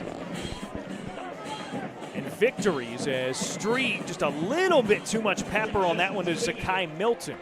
Yeah, it's good. It's a good read, and that's the right throw. Just got to bring it down in terms of the elevation of the throw just a little bit and give Milton a better chance to go get it. But getting back to your point about West Charlotte, that's a sentiment that Coach Griner has talked about all year. He said if we play clean and we execute, he doesn't think there's anybody that can beat them. He said the problem is they're still chasing that type of performance. 3rd and 6, Street quickly has to get rid of it, and it floats through and drops incomplete. He had the right idea, and it was, again, the right read. Just a little bit behind Prince Young, and he's unable to bring it in. Just like that, it's 4th and 6.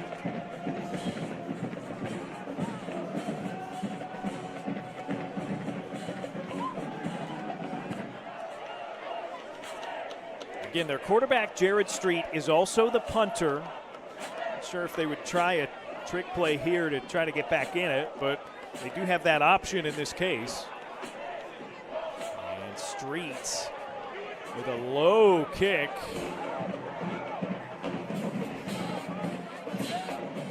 And it's eventually down at the 41-yard line.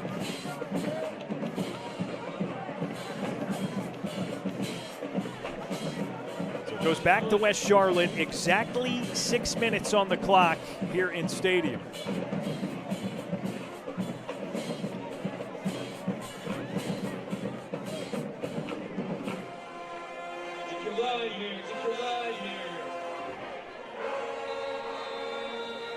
I think we're going to see a heavy dose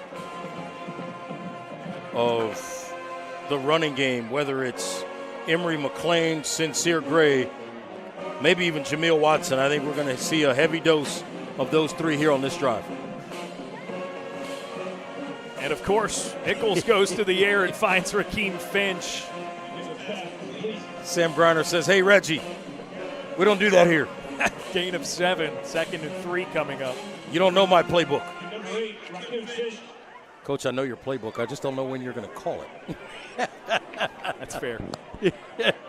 Sam Griner likes it that way. Yes, he does. Now it's a handoff. Sincere Gray boulders to the 45-yard line, so it's a 1st down, and it puts the Lions in Patriots territory. And that's going to be enough for West Charlotte. 1st down.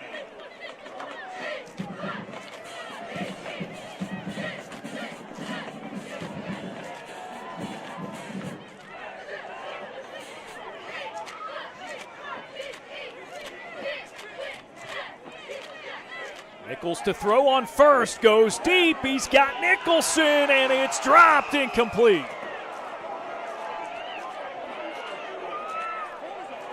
Wow. Well, that's maybe the equivalent of like we just saw a unicorn or Bigfoot or something. Yes. This is, look at Watson stepping in there in the pass protection. Well executed, great throw, and Nicholson just can't make the grab. What I do love about that particular play that I saw right there was Nichols ran out there 30 yards down the field to tell his guy, hey, man, we're good. You didn't catch it, but I still got your back.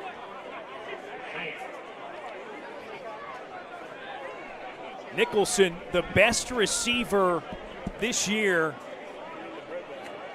for West Charlotte, as sure-handed as they come, and that was just right there for the taking.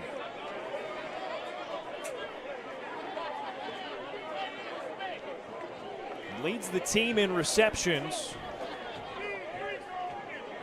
including a catch for a touchdown earlier in this game. It's actually the only score of the second half for either side. Nicholson's 40-yard touchdown reception in the third. Absolutely been a defensive struggle in this second half. And not a clinic in offensive execution either. We'll go with that. We've talked about it with both Street's throws. In this case, Nichols put it on the money. Nichols' son not able to catch it. And now Jamil Watson hurdles at the line of scrimmage, still pushing forward and brought down with the pile inside the 40-yard line. It'll be 3rd and 5. 5 guys it took for him to be taken down by.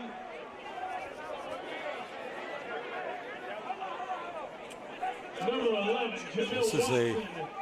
This is actually a fairly critical third down here. If you're West Charlotte, you pick it up. I mean, it's been close to academic for a while. You pick this up, it is academic as we head towards the 4-minute mark here in the fourth quarter. West Charlotte only 2 third down conversions tonight, though. This has not really been a strength. It's a quick pass to Dante Nicholson. He's close. I don't think it's enough. Gain of 4 when he needed 5. So it's to make up a word, to go for-itable. Yeah. And Griner's going to do it because that's just his aggressive nature. And he probably just told his guys, hey, go get this first down and win the game.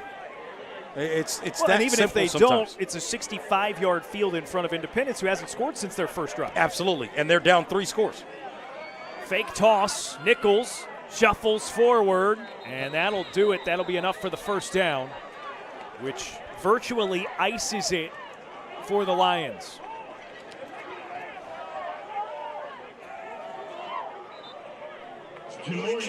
So, Reggie, we've talked a lot about third downs for West Charlotte. That's another Body Works plus first down on a 4th down conversion, right, where they have converted twice as many times as they've converted on thirds tonight. Well, that's the mentality, right? If it's 4th and less than 5, Griner feels like they can always find a way to get that distance, and that time they were able to.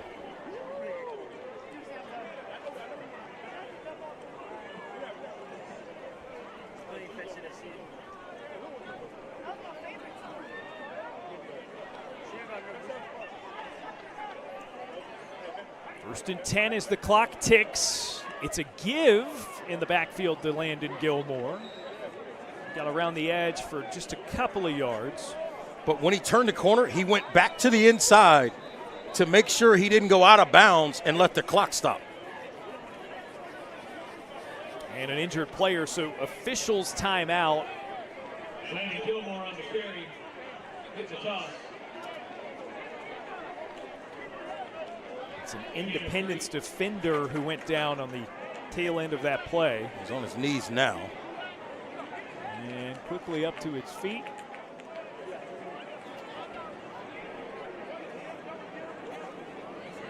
Zaire Cromartie. Looks as if he's going to be okay.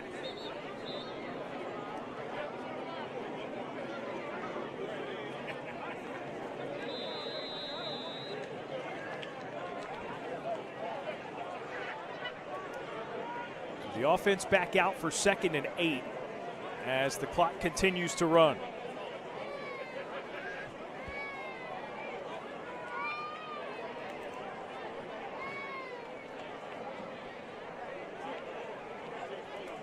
Nichols immediately rolls to the left. Finch was going in motion in that direction, and Nichols throws it away. This Independence defense, they've made some plays and created some problems for this West Charlotte offense here in the second half. They do not have to hang their head. Get them on the way here. Text and call your rise.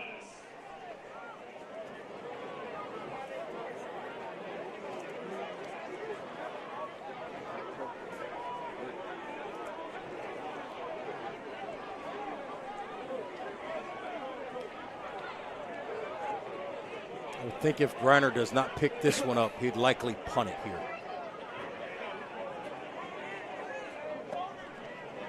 3rd and 8. Nichols gets it to Nicholson with some room to go, and he is dropped at the 20-yard line, or not quite to the 20, but it was enough for the first. Just the second 3rd down conversion of the second half for West Charlotte. This is a nice route by Nicholson. Just runs a little bit of a curl route, sits down in the middle of that zone, and Nichols throws that ball with anticipation, and as soon as Nicholson turns around, the ball is there. He makes the catch, picks up the first down.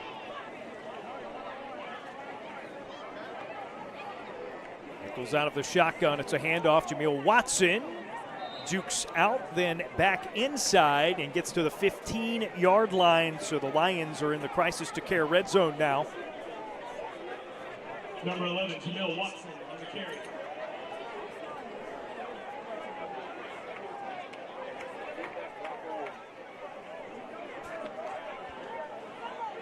Nichols on a screen. Nicholson inside, outside, down the sideline, and he reaches for the pylon and the touchdown.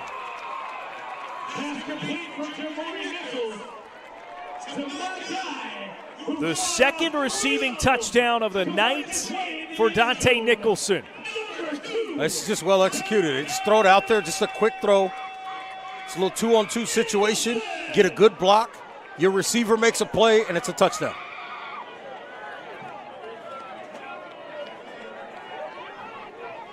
They could have added 2 more and they wouldn't have stopped it.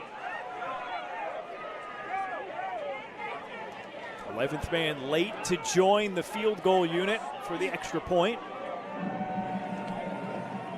Angel Ruiz chips it wide right.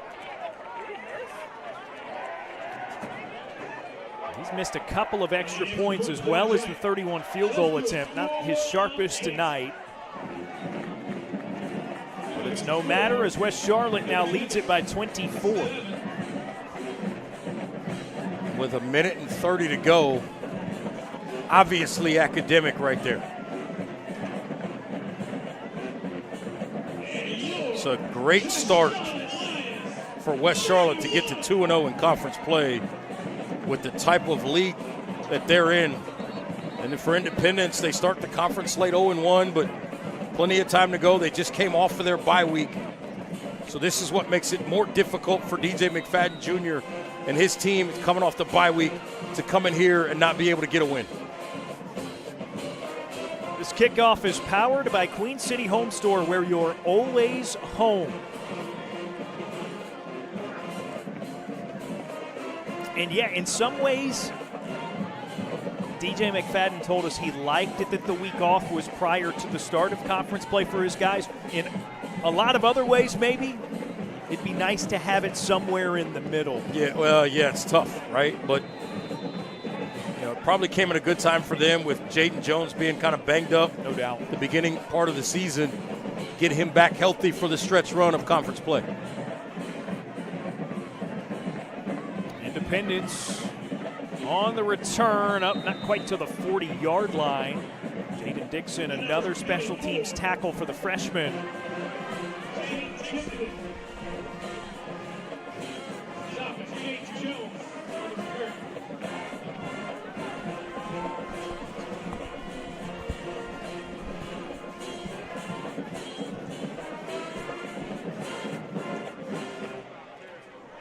First and 10 from their own 39 for Independence, who follows this one up with Julius Chambers, then Mallard Creek, and then North Meck and Butler on the road on Halloween night, big-time rivalry game to wrap up the conference slate. Jaden Jones up the middle, and his ankles grabbed by Daquan Bowman for the tackle from behind.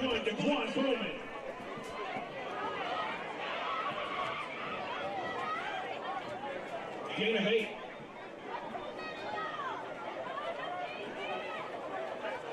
Second and 1. West Charlotte, they're offsides. They had a substitution situation they were trying to get worked out late. A lot going on defensively, and they're going to give up 5 yards here on a first down. Was we just did the look ahead for Independence. For West Charlotte, I think that's an important thing to note is we've seen them a few times this season. Yep. Penalties have been something of a concern. Yeah, they have. The volume at which they commit those penalties. Yeah, they've got to get it cleaned up and play a much more disciplined version of football if they want to get back to where they've been in the past and do it again. Jamil Watson, a tackle for no gain. So here, the next 3 for West Charlotte. So again, they're ahead of schedule comparatively, because they will have the bye prior to the final stretch of these last 3. But again, it's Sam Griner would tell us that it's more about themselves than it is the opposition. Absolutely. And he's looking at those penalties. He's looking at third down conversions as coachable elements of the game. And if they're going to achieve what they ultimately want to achieve, he'd be the first to tell you that stuff needs to get cleaned up. Well, and I think the key is you're able to go on the road and beat a Mallard Creek team that a lot of people have had high expectations for and is playing well. And then you get this Independence team to come in here to start their conference playoff a bye week and you get a win. It's got to bode well for what Sam Griner and West Charlotte wants to do down the stretch. But they've got to, as you mentioned earlier, they've got to be a much more clean, disciplined football team if they want to get back to the promised land of a state championship. Well, at times it looks really clean. He's got loads of talent on this Lions roster that has now gone 5-2 in their first 7 games of the season. It is really tough to imagine what the ceiling for this West Charlotte team is, given that they have done that 5-2 record in spite of some of the things that we've discussed. If you're their fan base, you love what the ceiling can be. If you are anybody that's still on the schedule, you are scared out of your mind at what this team can be if they play clean, disciplined football down the stretch and keep improving as a group. They are absolutely talented, loaded with talent, and ridiculously scary in all 3 phases, offense, defense, and in special teams. Repeat performance for their quarterback, Jamori Nichols, 2 weeks in a row with 3 touchdown passes and a rushing score, all part of a 31-7 victory. West Charlotte beats Independence on our WCCB Charlotte Game of the Week, which has been presented by Queen City Home Store, your whole home destination. By North Carolina Department of Health and Human Services Crisis to Care campaign. When life feels overwhelming, go to ncdhhs.gov/crisis services. By Bodyworks Plus Collision Repair Center, keeping families safe since 1998. And by Fred Caldwell Chevrolet, home of the Silverado guys. Visit fredcaldwellchevy.com. For Reggie Walker, our producer and director Brady Pugh, the rest of our fantastic crew here at West Charlotte. Final score 31-7. The Lions get another big conference victory. I'm Darren Vaught. Thanks so much for joining us, and have a wonderful night. We'll see you next week on the WCCB Charlotte High School Football Game of the Week.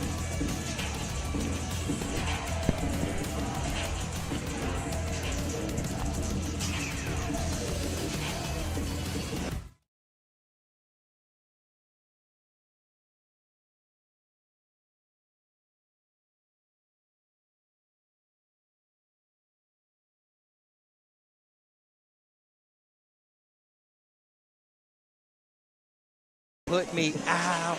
You can spin it up and then you put me out. Cause I'm the fireman. Fire for fireman.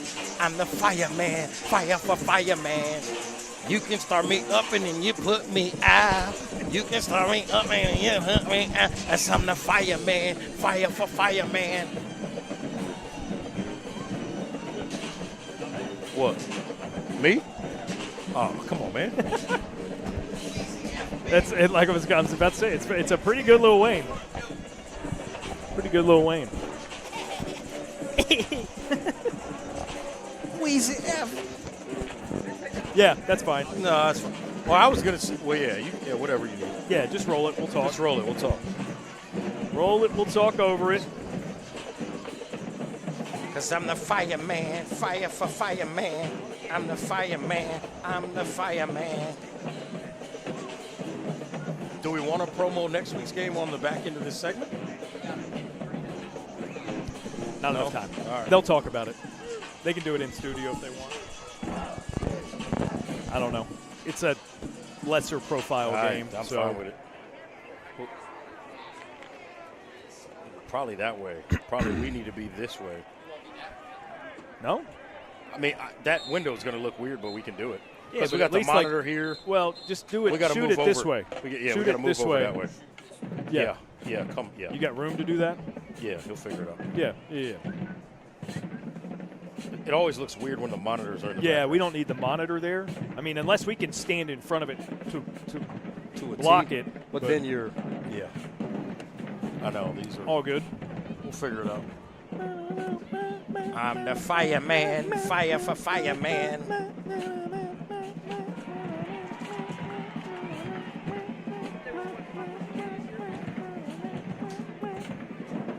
$9.50. Don't love that.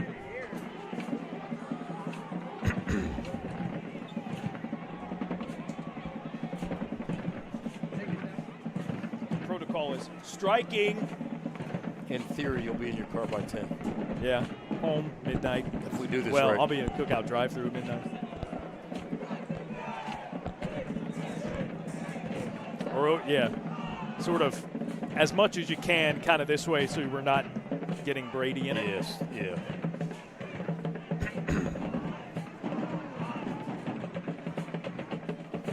Yeah, tight's good. Love Yeah. that. That's good. Love that. Come out a little bit. Yeah, come out a little bit because I need some headspace. Right there. Yeah. Yup.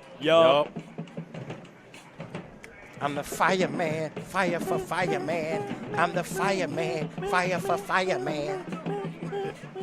Can you guys hear us during the whole broadcast? You can only hear him? Okay. Yeah. Yeah, good to go.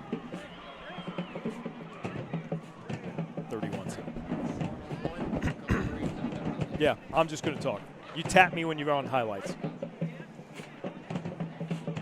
All right, from our... I almost called it the Bahakel. Sorry.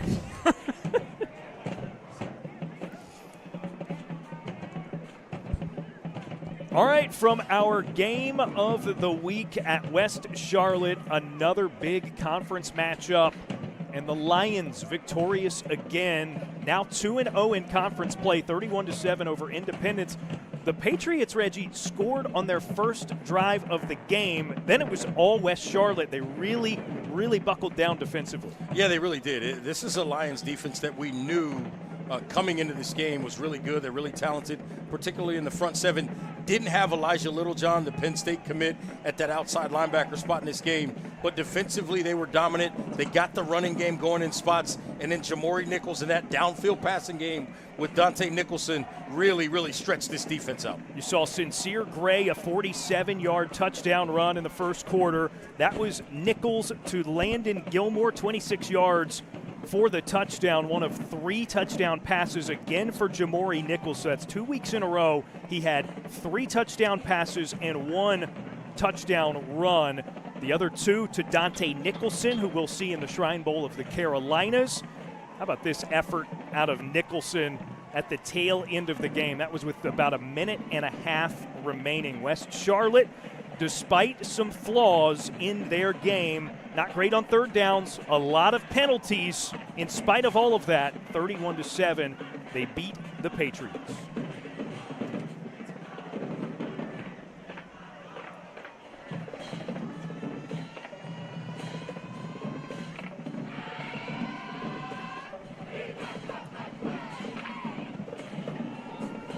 Great job, guys.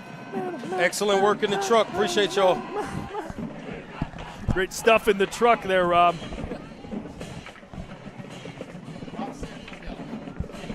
Love you, mean it. Keep dominating in the truck, baby.